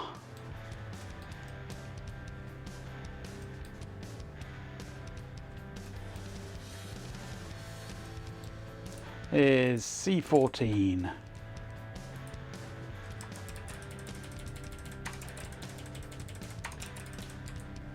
U2 DSR is C13. Go away.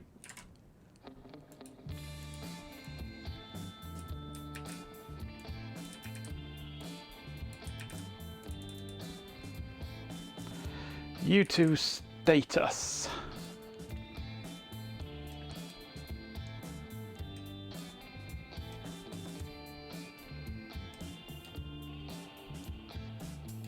U2 shutdown is F3, U2 status is D8. D8, F3.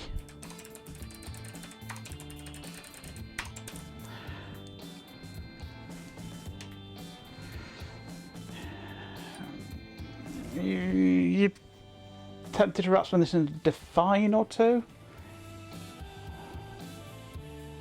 The closest I could think of to get to that would be to basically just replace that as a define macro, maybe with just a D, and it's concatenate tris port and lat. Possible.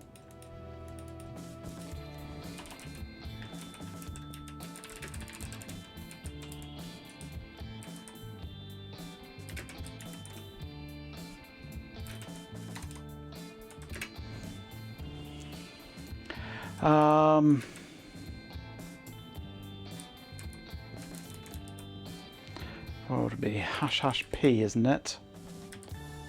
Comma port hash hash P, comma lat hash hash P, comma B. Yep, the soldering is already done. So then we could do pin def D6. I'll take the comma off there.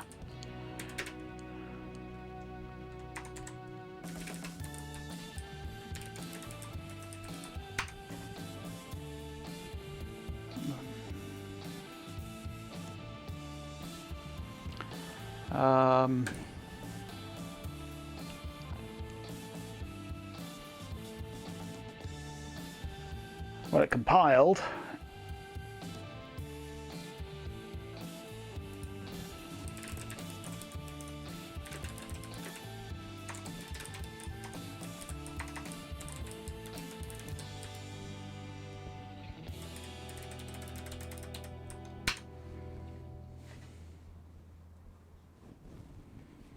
Yeah, the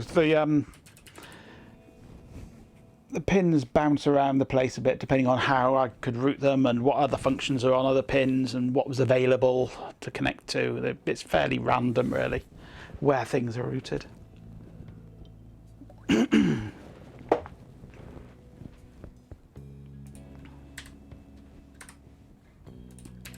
I'm just going to program this in and see what happens. Does it still blink or does it crash? It still blinks, that's good. So that works.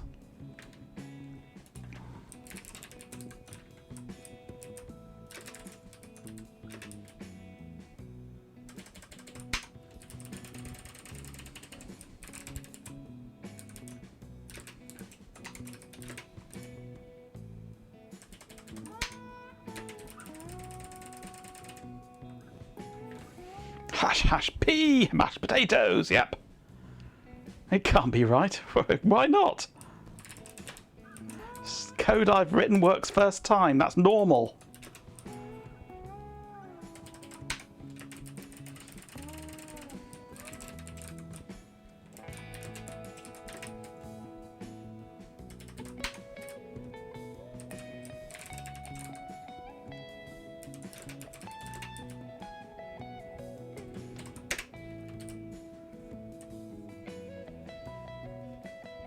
Oh, that bit there, no, that's not right. CTS, I must have typed something wrong there. CTS is D12. The TXLED is it 6 and 7, not 6 and 12. Copy pasta error.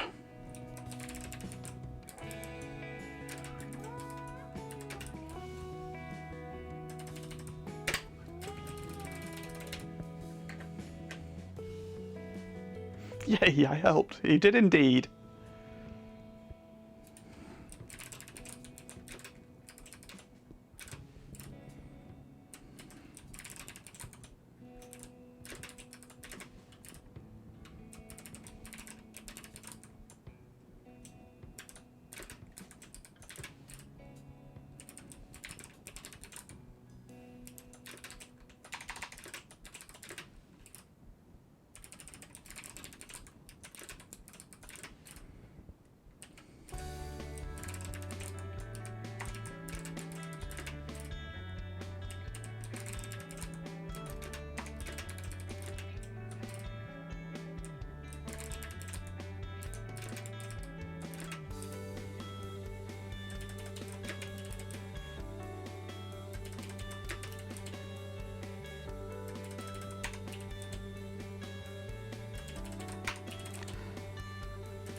After 173 consecutive streams, you've finally done something useful.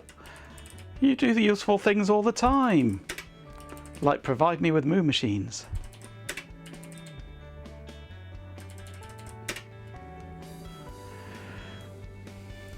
Okay, these are... First bits are right. E0.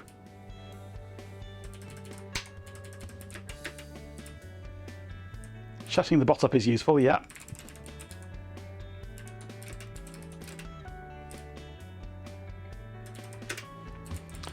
But the rest are all rubbish at the moment.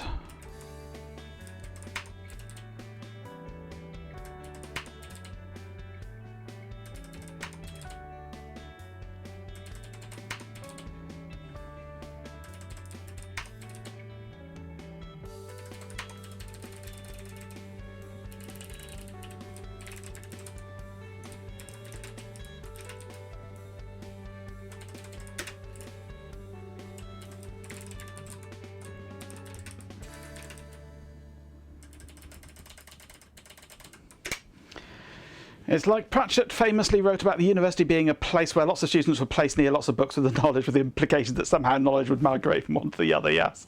And here we observe GPIN absorbing something from the streams. GPIN often absorbs things from the streams, but we don't normally like to talk about that.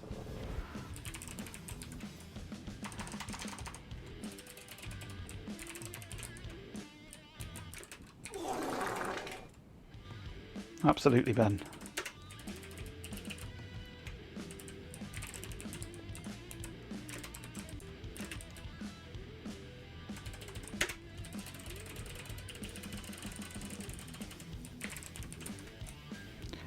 G14 and G12, and that's all the known pins done. Now it's time to be looking things up.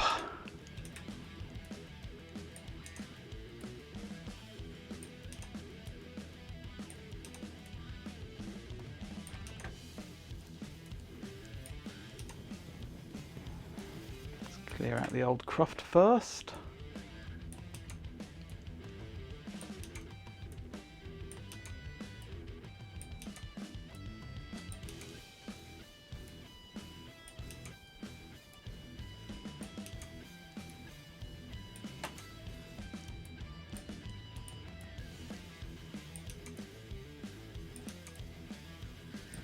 Okay, where are we? Pin U3CTS. U3CTS is C2. That's so much nicer doing it like that. Thank you for suggesting that, Ben. U3RTS. E9. It's almost like you know what you're doing with programming, Ben. U3DTR. E8.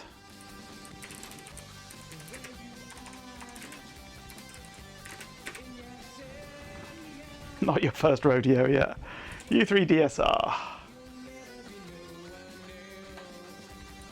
C13.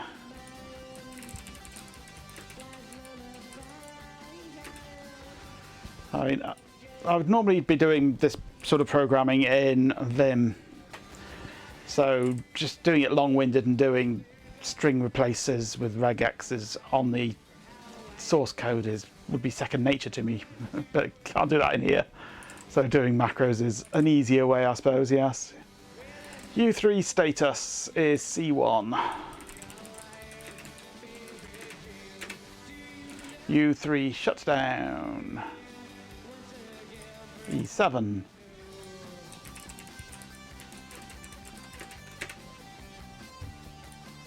U4 clear to send.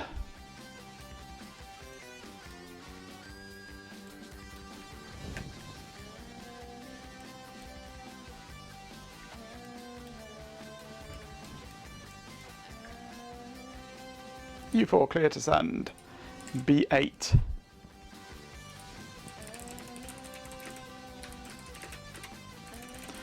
Request to send. B11. Data terminal ready. B10.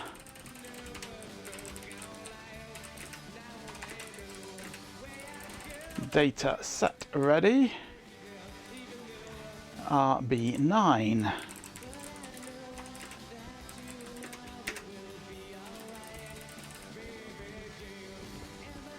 Also, yeah, the inadvertent Porte Latte Trisby. U4 status.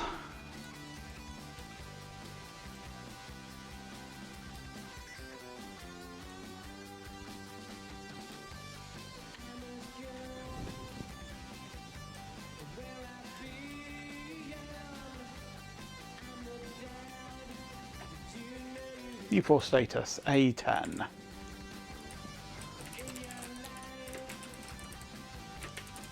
U4 shutdown A9. Okay, UART number 5 CTS. B3. RTS. B7. DTR. B6. DSR. B2.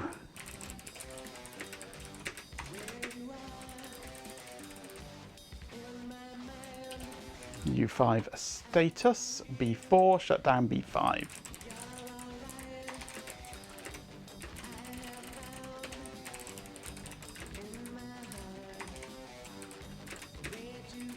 Okay, UART 6.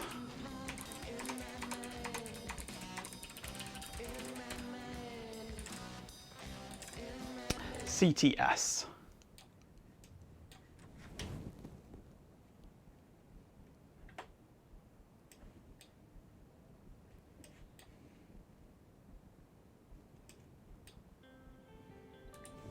E3.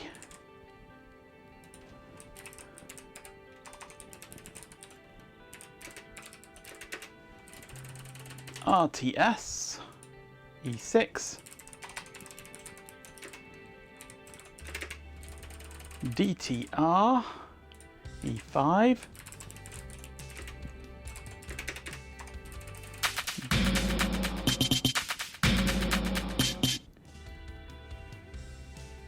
haven't hit bingo yet. Thank you for the gift of sub, G-Pen. DSR we were looking for now. DSR is E4. You sunk my battleship. U6 status. Bot, really? Goat Master gifted Katzenia subscription. E2. It's like a tiny, sparkly, chaotic vortex of goodwill. Frankly, it's mildly. And finally share shut misery, I down. suppose. G13. Idiot. Phew. That's all the UART pins defined. Let's just check that it compiles. Yep.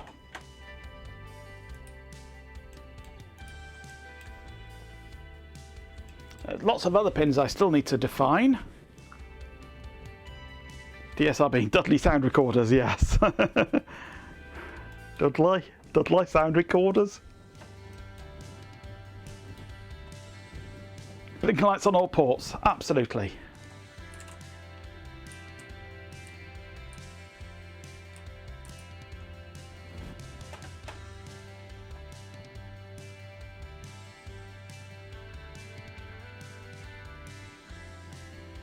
So just dancing along with the cat there, Katzeni.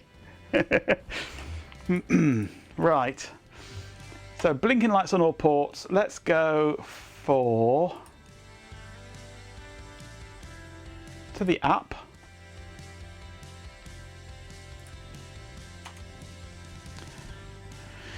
Right, so U1 TX LED, U1 RX LED. Should work there.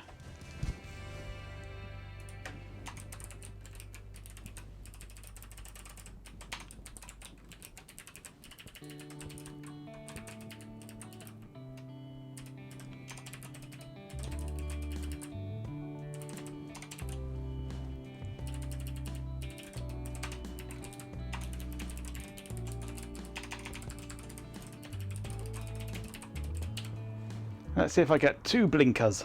No, I don't.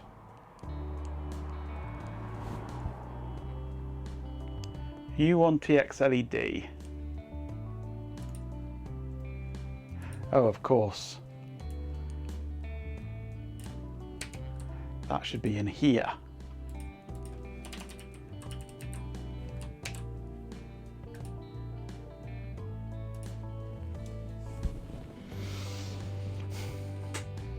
Ben can't type because he got a fistful of jelly beans. Fair enough.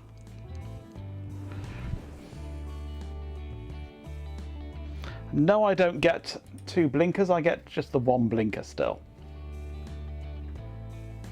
Why is that?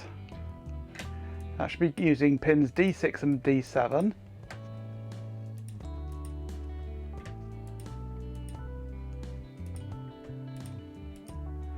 Turning them both on with a slight delay, turning them both off with a slight delay.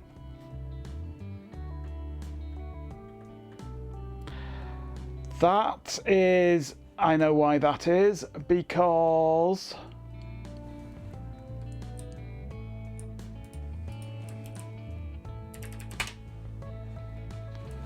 I'm doing things with LEDs in here, aren't I?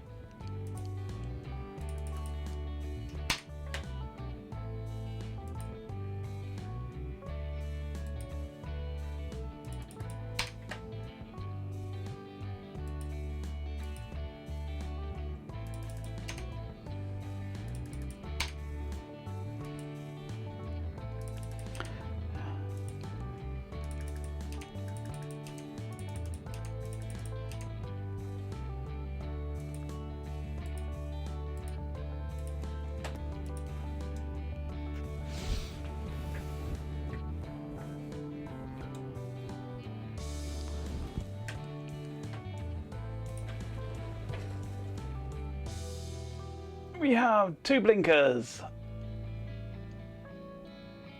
That is good.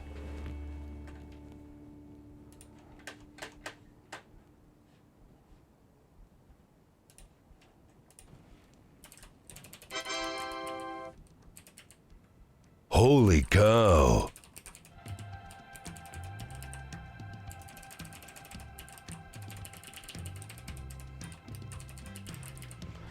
Right, now we need to work out... Oops, that was wrong. What the next one in the sequence is.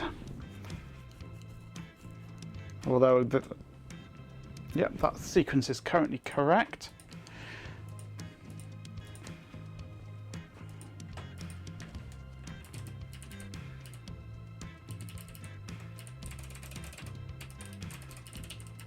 Let's add more. Let's add 3, 4. I might be needing to tweak these pins a little to get the pins in the right order for the TX and RX.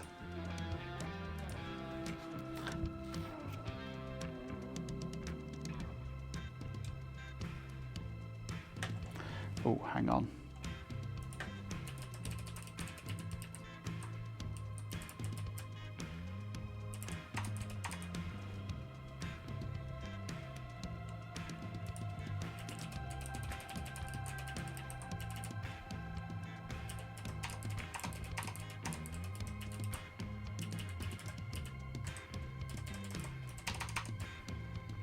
Make sure these are all set to outputs.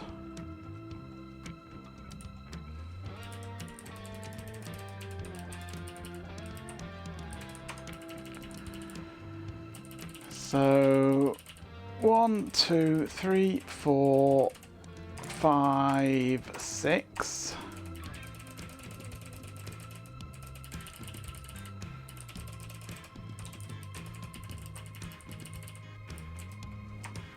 Five, 6. See what we get, if anything.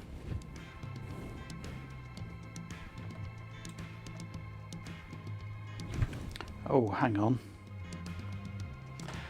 That's a point. It's still not working because port.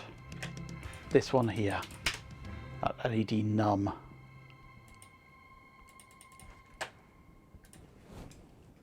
We can be removing the old LED code now.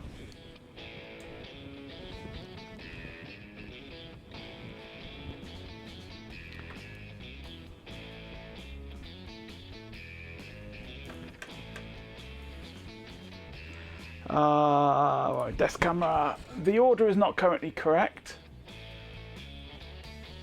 but that doesn't matter. The order is the same order as the UART numbers in the chip.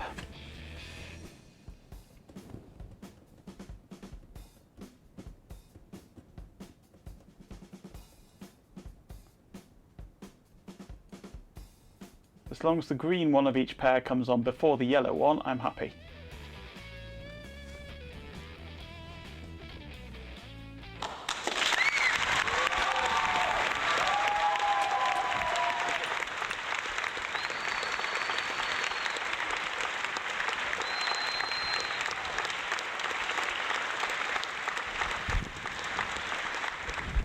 Right. Nice. Nice indeed. UART.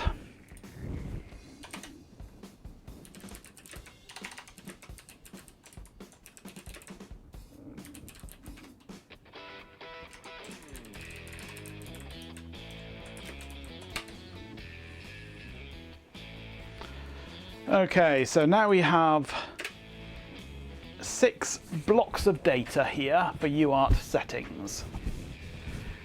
Board 9600, flow, UART flow non,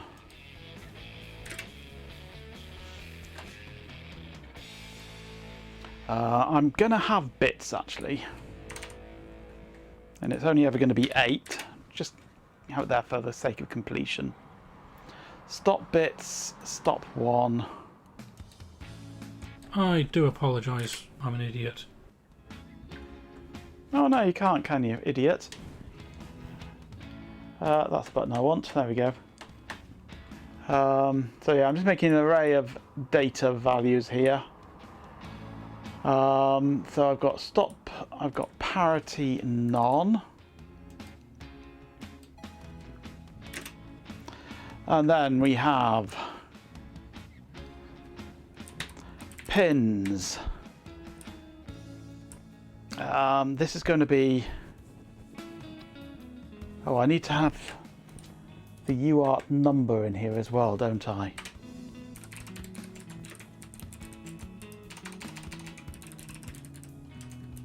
The channel.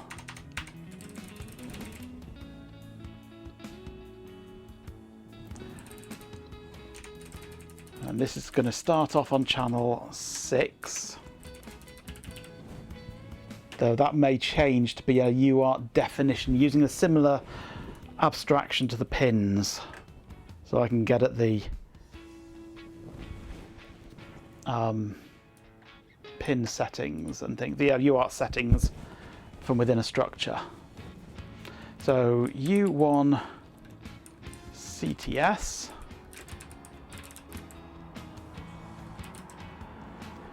RTS.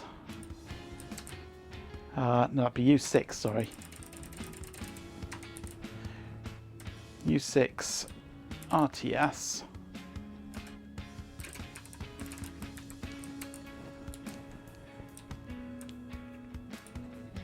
Actually, let's bring this down a level. DTR.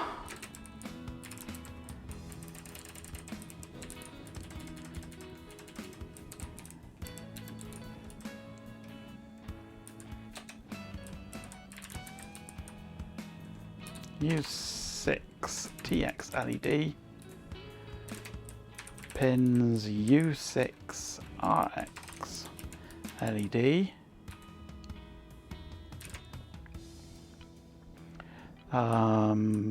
Pins U6 status.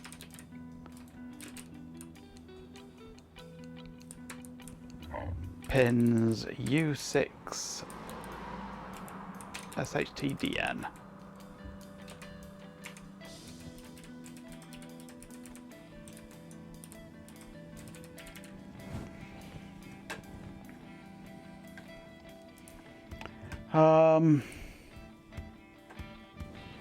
Shit down. SHTDN. Not shit down, shut down. Shit down's what I normally type on VMS when trying to shut it down.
I hope this works.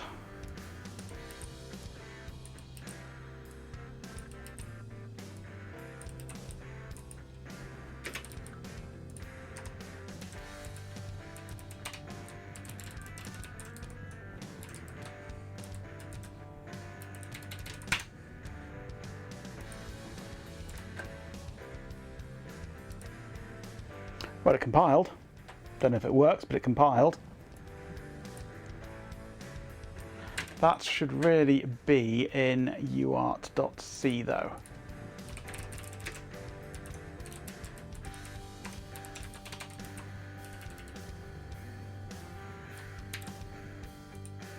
And then it doesn't compile because stray backslash in program. Of course there is, because I'm an idiot. You only need one backslash to continue a line, not two. Otherwise it escapes it. I do apologise, I'm an idiot. Now it compiles.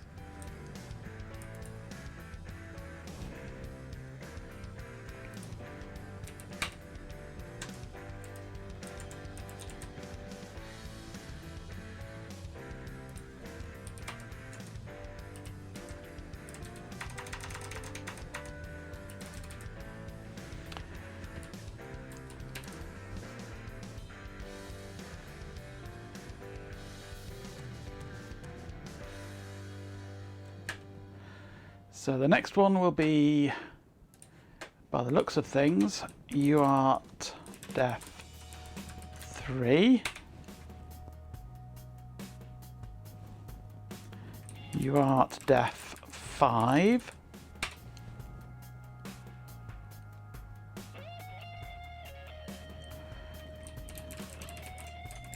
UART def 4.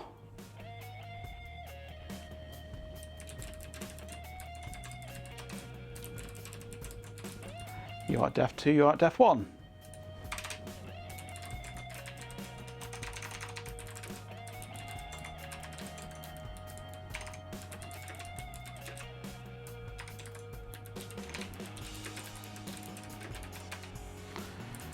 Right, let's just create a little init function as a test.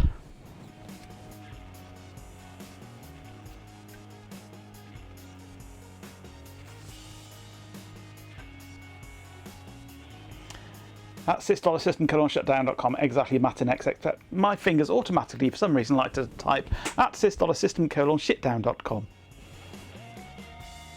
Yes. Don't know why they like to do that, but they like to do shitdown instead of shutdown. So now we'll go pin mode data TX LED pin out put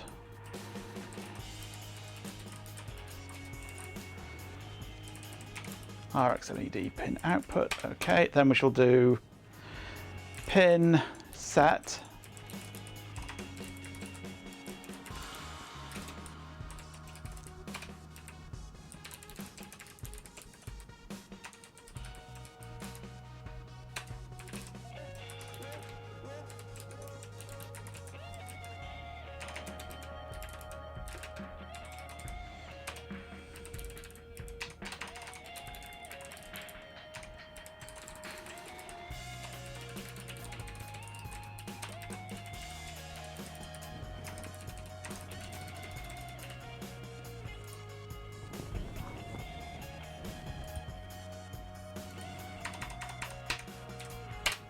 Right, now we'll go for void UART boot.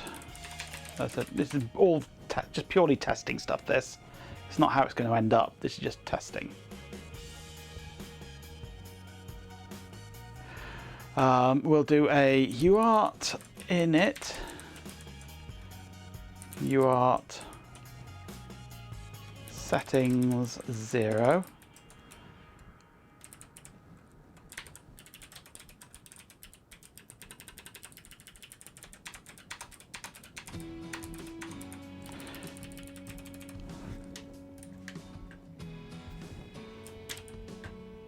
Okay, then in app here,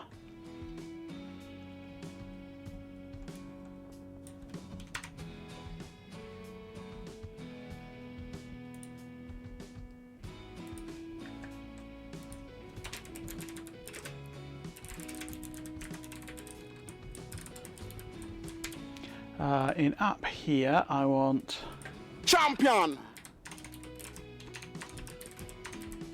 With 69 bits, a swarm of dead insects says, You art in it. Surely it must be thou art Corgus 69. Thou art in it.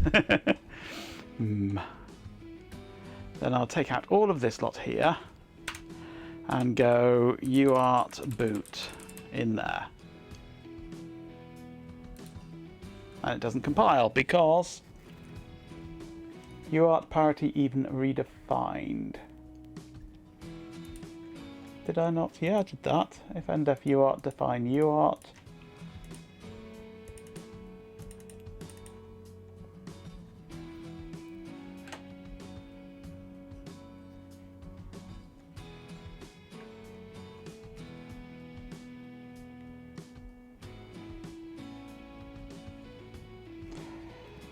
Oh, they're already using UART parity. Project_Carl says many semicolons missing int art_boot function. Probably.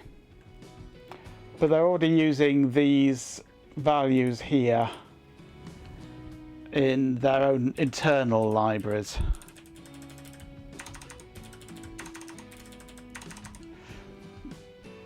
So actually I'm going to take that out.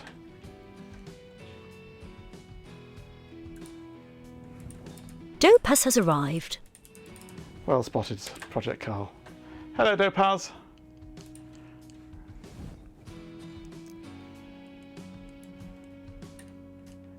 Come on, Java, behave. Thank you.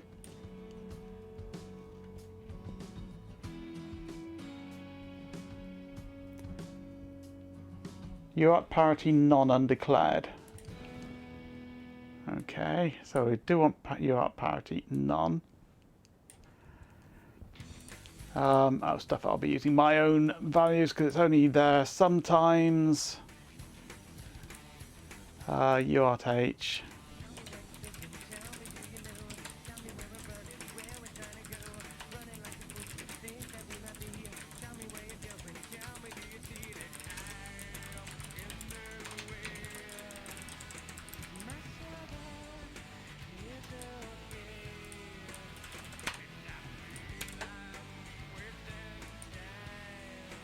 There we go.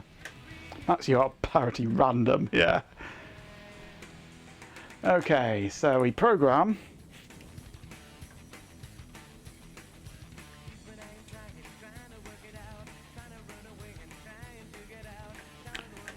And it works. They go in sequence.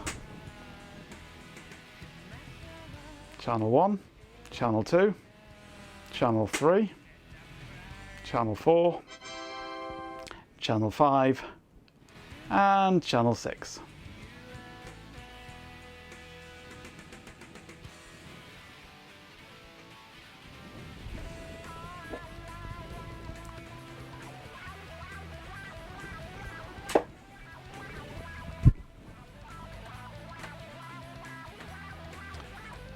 Right, now how do I want to actually handle this? I'm thinking that I might just dump the registers in here as well. There's no reason why not. I could put them inside a structure, but then it's going to be this just one copy per entry in here anyway. So I might as well just have it flat.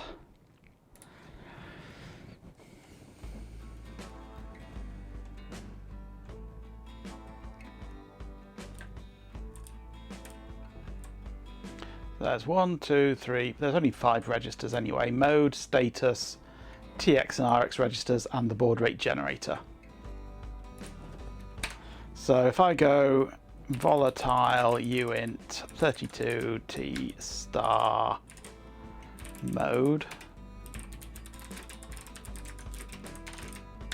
STA, TX, volatile uint 32t rx reg. Although, hang on, no, I'm not dealing with this directly. Although maybe I should, because I've got these entries in here, so this will be dealing with them. So I've got to interface with their system, whatever that is.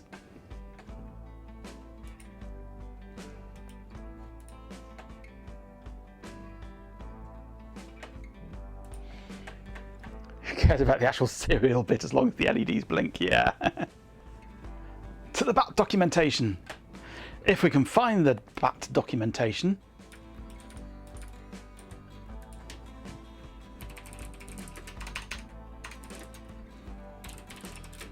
This sucks. It certainly does.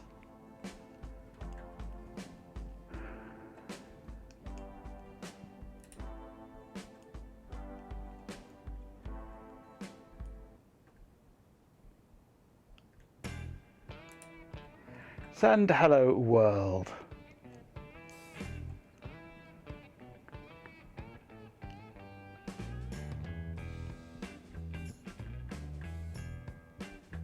Mr. Data, any suggestions? I suggest we contact Starfleet, Captain.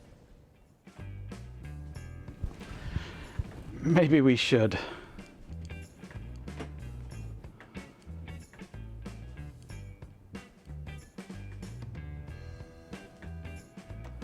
I mean, they look like they're doing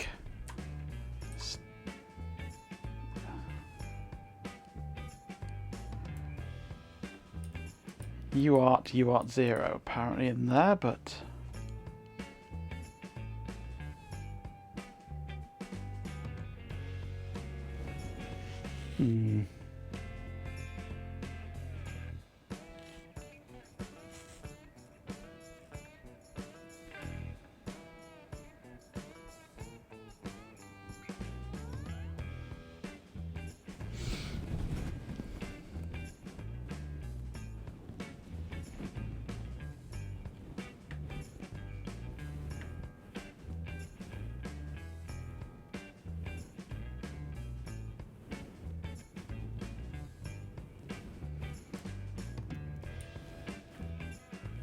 we're not using USART, we're using UART, so it should just be UART whatever, UART number underscore read write, etc.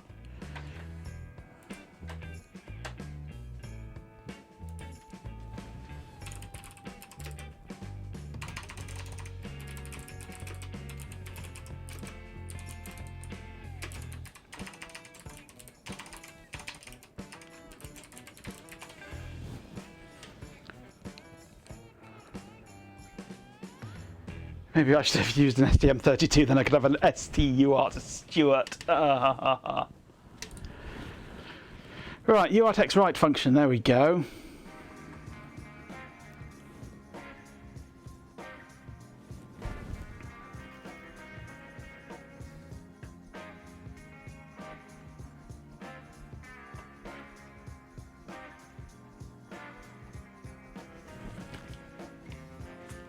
There's UART serial setup, UART initialize, UART read. It has its own internal ring buffer mode apparently.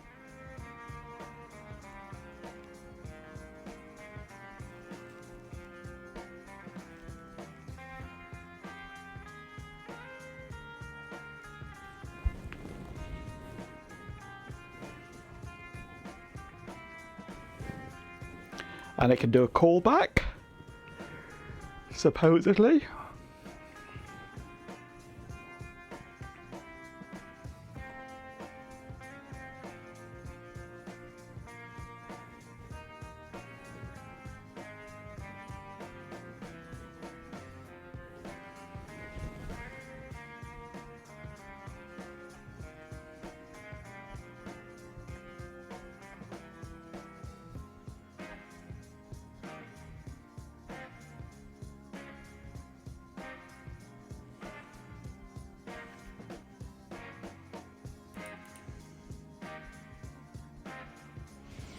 Right, callback register.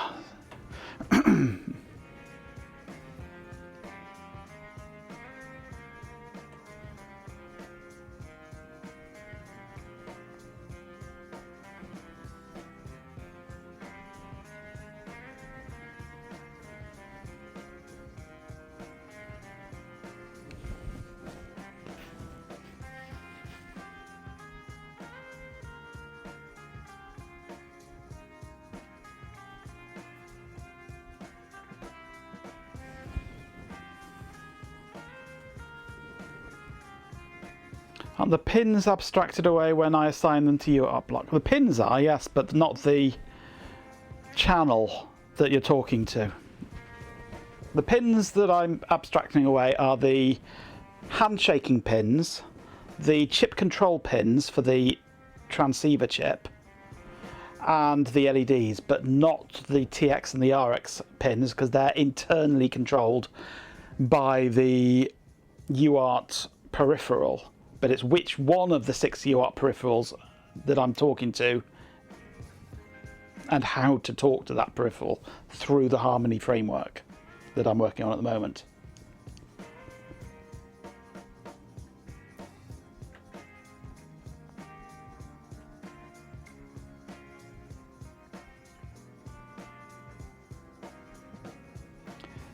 because the functions are hard-coded by name. uart1 underscore read. I can't do uart read 1 comma rx buffer comma 100.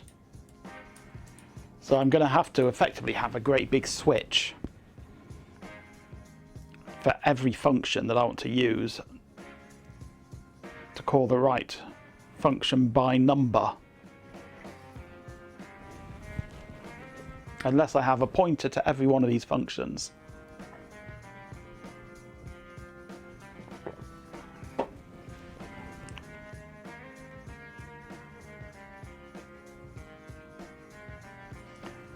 I can either just store the number of the channel from 1 to 6 and then have a switch. Like a 48. Not like one of the big catalyst switches, no. A switch case. Just the case from the switch is all I want. I can either have a switch 1 to 6 for each of the functions, or I can store a pointer to the function for each, a pointer to each of the functions.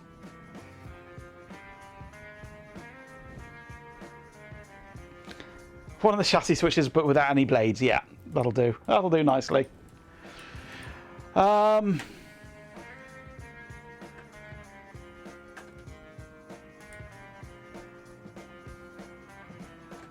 I'm thinking that the pointer method would be better.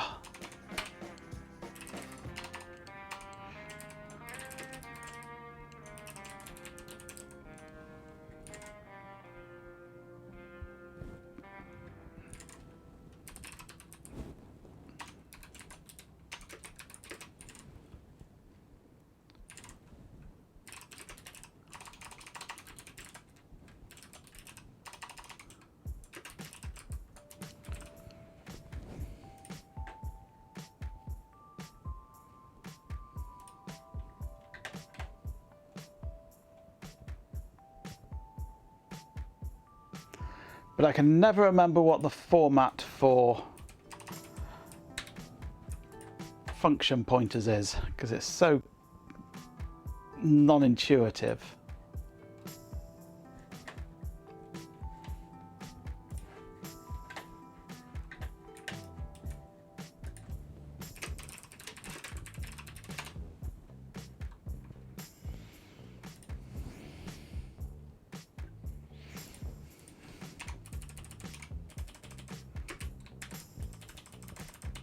The brackets go around the function name.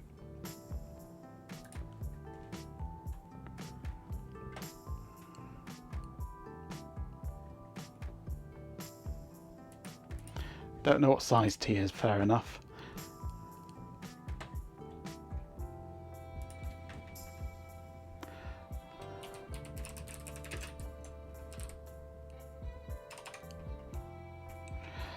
Size T is stored in which header? Is it string? Yeah, string.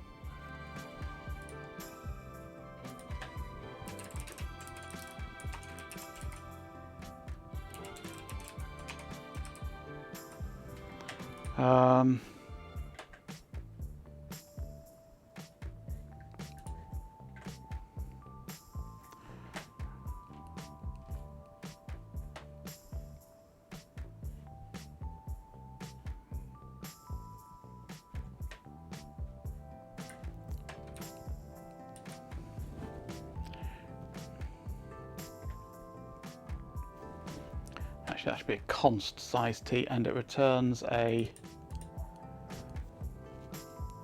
bool or a size T.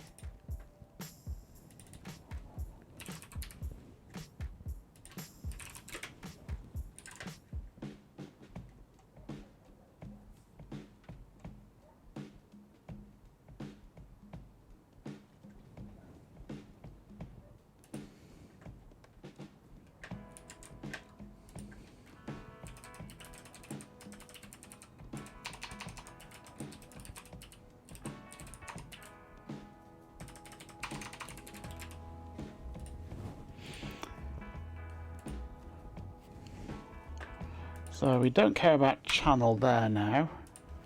That can come out of there. Let's take this here.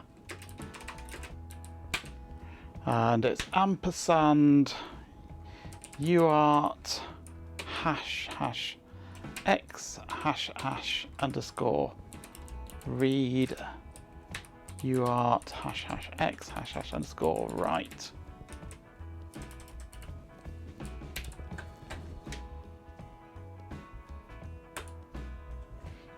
And fails miserably.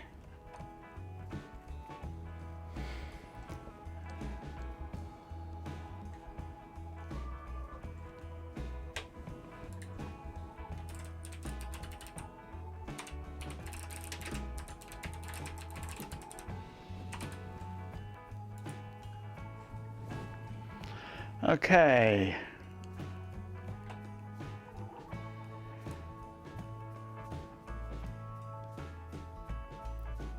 That's returning a size T apparently, so it's in ring buffer mode, which is nice. So it's going from one ring buffer to another.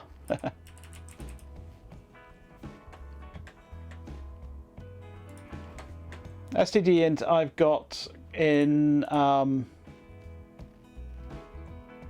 I haven't got it in here, have I? It should be in, oh, it's in pin is STDInt. Maybe I'll put it in explicitly as well.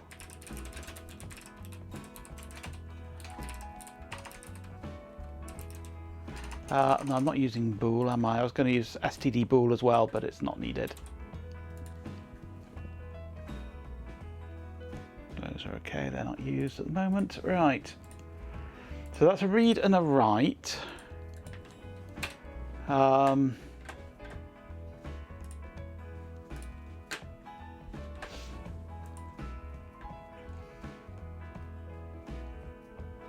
I need to initialize void fn init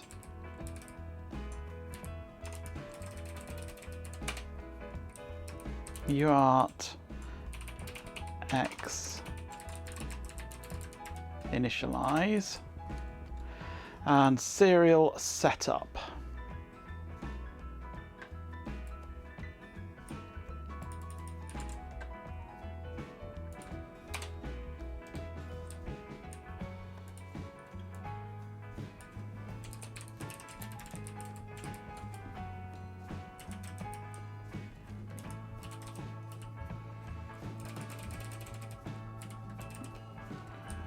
uart hash xx hash underscore set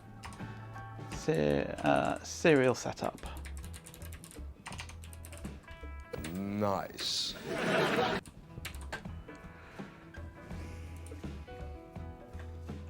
And it fails. Why is it failing now? Hash is not followed by a macro parameter because that x should be a hash. That should be an extra hash in there. More hash. Let's make a hash of it. And compiles. Let's do a clean compile to make sure. Yep. Right, so we've got initialize, setup, read and write.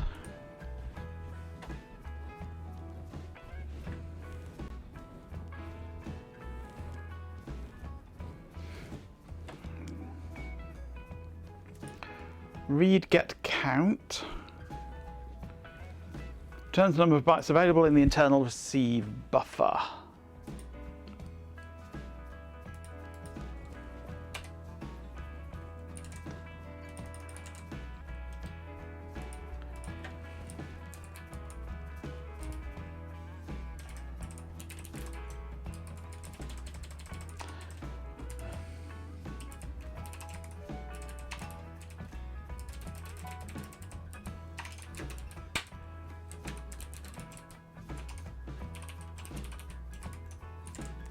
That read get count. Read count get.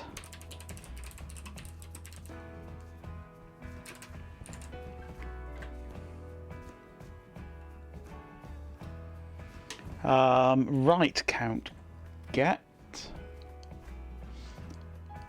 There's number of bytes pending to be transmitted.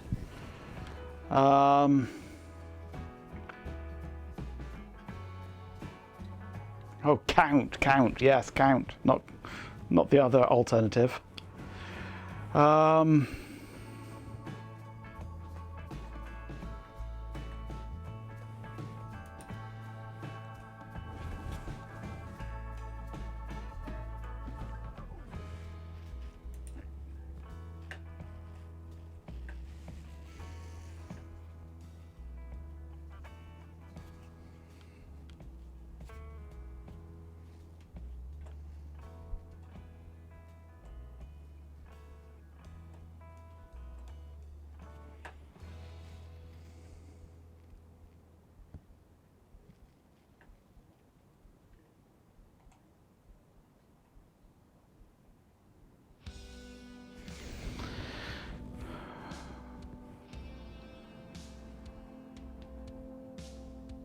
Right, free buffer count, that's what I'm looking for. Number of bytes of free space available in the internal transmit buffer.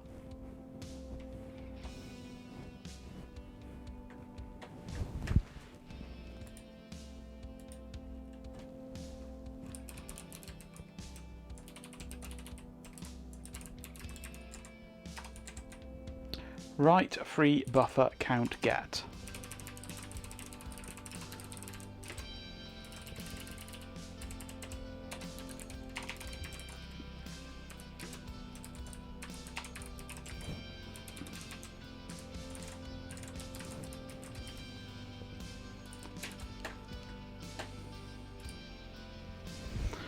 Right, so I know how much I can get from it, I know how much I can write to it, and I can read and write, I can set it up, and I can initialize it.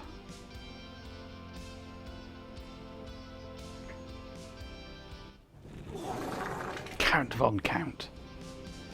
Indeed. Right.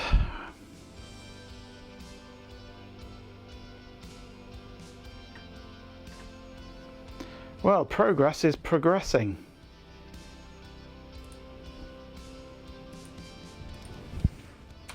I should now be able to do data fn init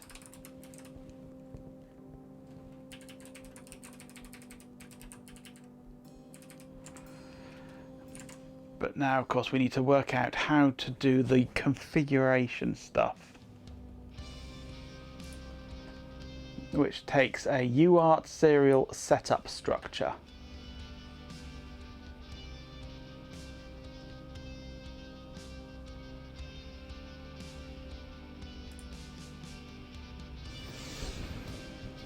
Which has a baud rate, a parity, a data width, a stop bits.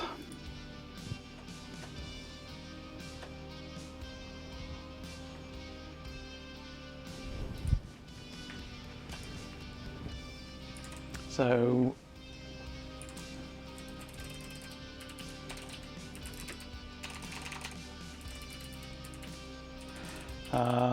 let's go void UART config struct UART data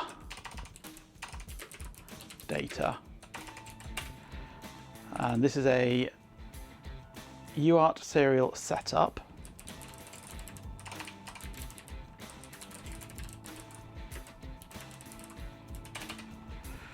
So we go setup baud rate equals data baud.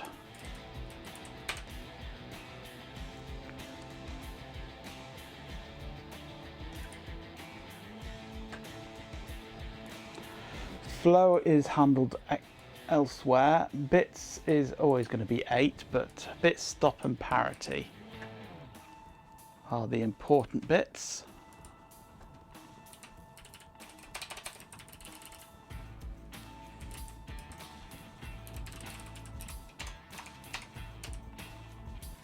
Data width equals bits, data bits. So I've got UART data enum.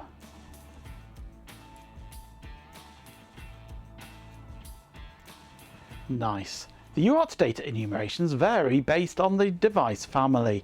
Refer to the generated header file for the actual UART data enumerator constants. Nice.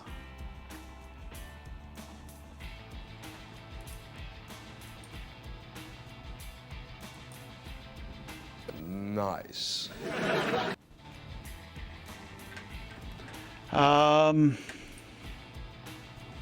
So we're looking for UART underscore data.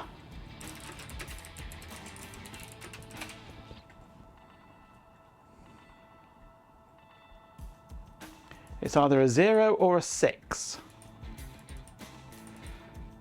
Great, so UART data 8-bit, UART data 9-bit.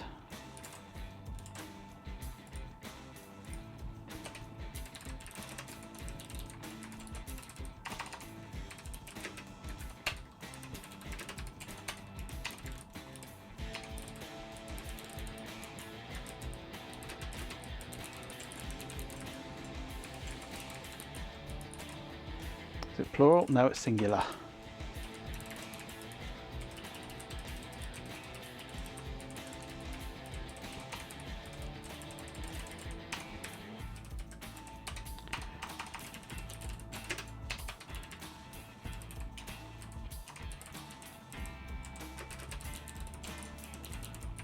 UART data invalid.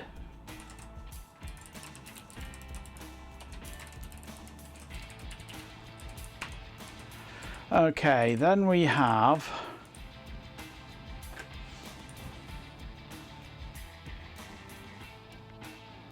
parity.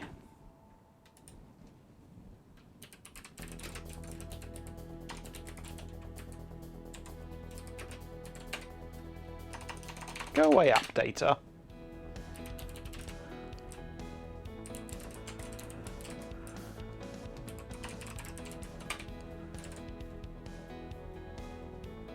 So parity enum vary based on the. Why? Why can't you just have a standard parity for all of them?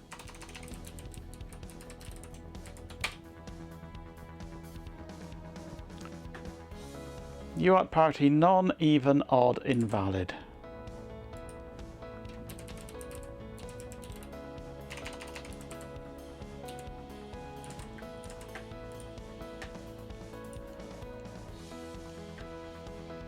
Yeah, the fuck off and read source approach to documentation.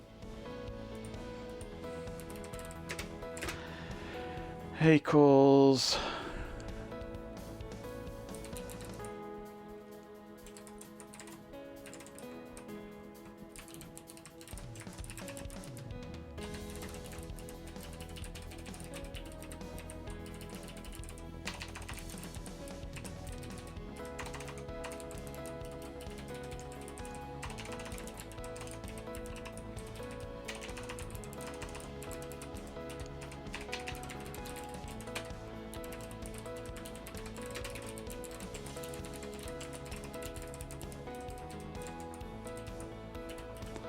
okay, and what's the betting that the stop enum says the same thing? Yeah, it says exactly the same thing. Read the source code.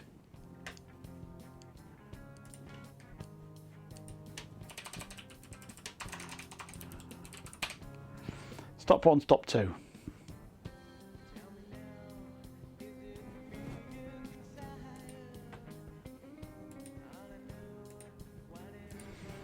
I shall hard code it with a switch just for consistency.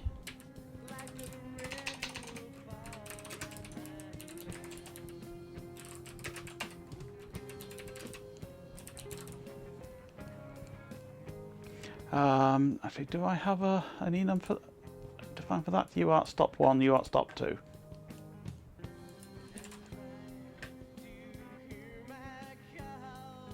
And there you stop 1-bit, stop 2-bit.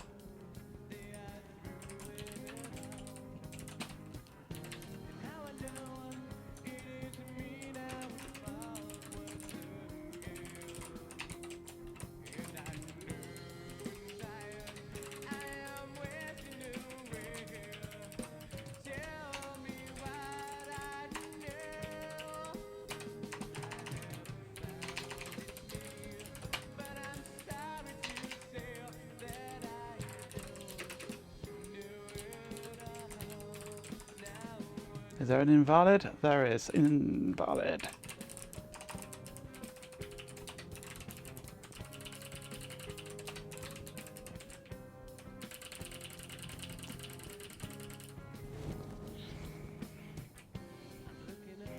If you need mark or space, you are a dreadful, deranged pervert, which means you fit in nicely here, yes.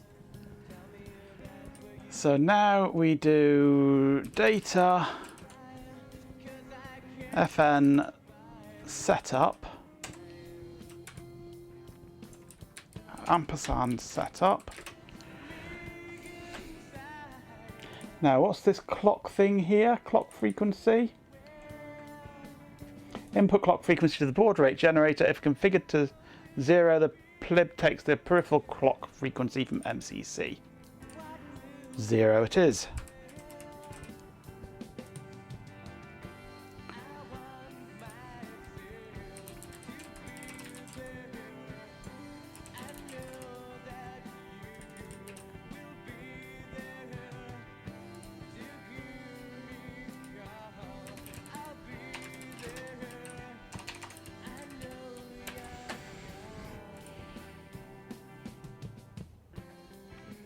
Right, that now should be configuring the UART.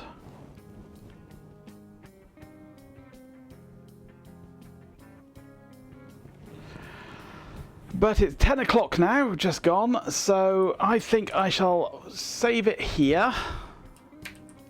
And we shall continue with this tomorrow, because I'm starting to overheat. And I've run out of water. Now, this is a force to be reckoned with. We have made good progress there, though.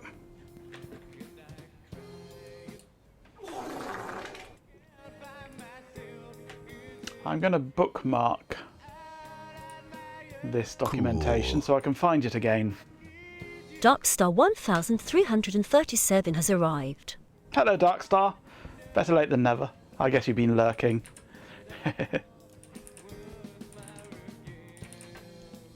Right, just close all that lot down. The overheating was about 39 minutes ago. Yeah. It's getting hotter and hotter. Ugh. Whew. You were lurking for over an hour or so. Well done.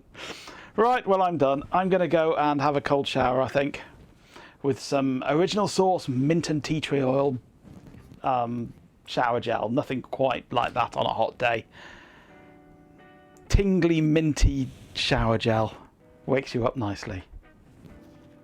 End stream, jump in fridge. Yep, pretty much. It's progressing nicely and things are actually working on it, which is surprising really. A circuit that I've designed seems to be working first time without any bodging, although I have found one mistake on it, but it is very tiny, very minor. Actually no, two mistakes on the circuit board. One is the ground pin on one of the LEDs on the Ethernet port missed the ground plane, so it doesn't have a ground connection. Very easy to bodge. Very easy to bodge. And I forgot the pull-up resistors on the interrupt pins. One of them it doesn't really matter about, but because I've got full control over that interrupt pin and I can push-pull it. The other one, though, is on the ENC chip, and I don't have control over that, so I'm going to have to bodge in a resistor for that. But that's not exactly difficult. So, yeah, I think we're fine for that. Or I might be able to... no, I looked at the pins. I was kind of thinking I might be able to turn on the internal pull-up, but there isn't one on that pin, so... not seeing the serial ports doing anything yet. There's still time. This is true. This is very true. This is the first time I've worked with these serial interface drivers, so I'm hoping I've got them wired up right. We'll find out. We'll find out tomorrow. Tomorrow I aim to get some data coming out of one of these ports somehow. So... you expect nothing else. Being easy to bodge with experience comes the innate ability of making things comfortably bodgeable.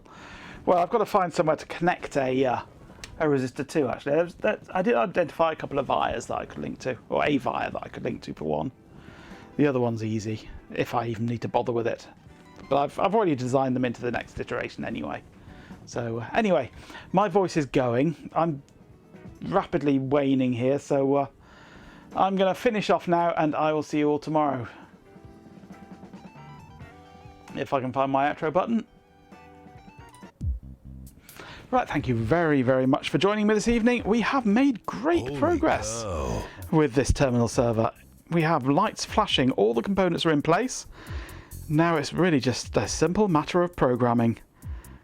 So yeah, pin abstraction is working in the code. It's looking good. I'll be back tomorrow for some more programming. Hopefully we'll get some data coming out of a serial port tomorrow before Ben takes over. So yeah, make sure to join us for that, and then Ben later on. And yeah, I'm going to go and cool down now. Come on, bot, where are you? Come on, bot, wake up. Balls.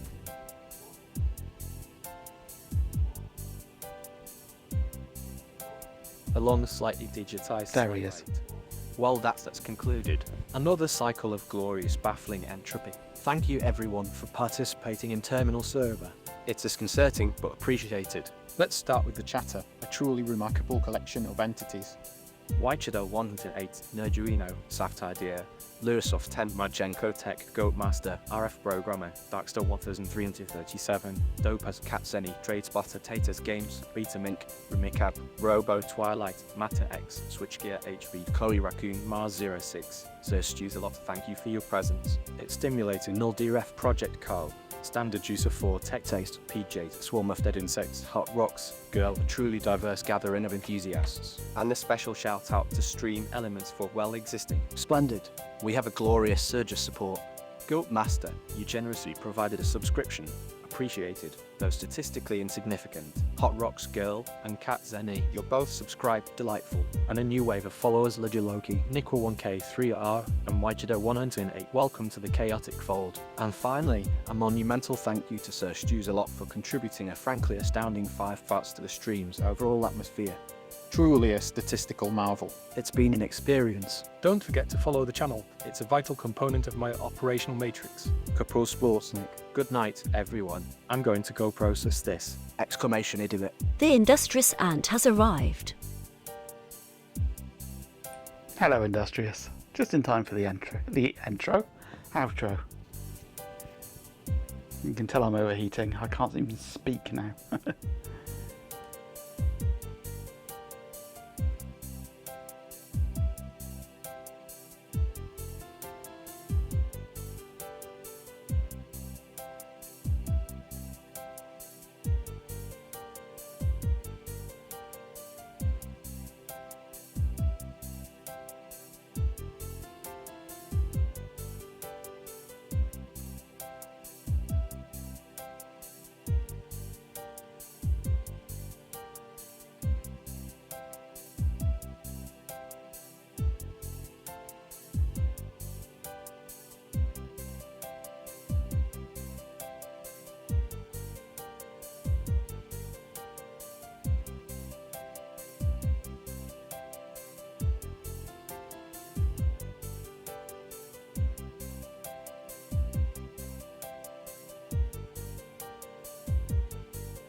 Oh, fascinating.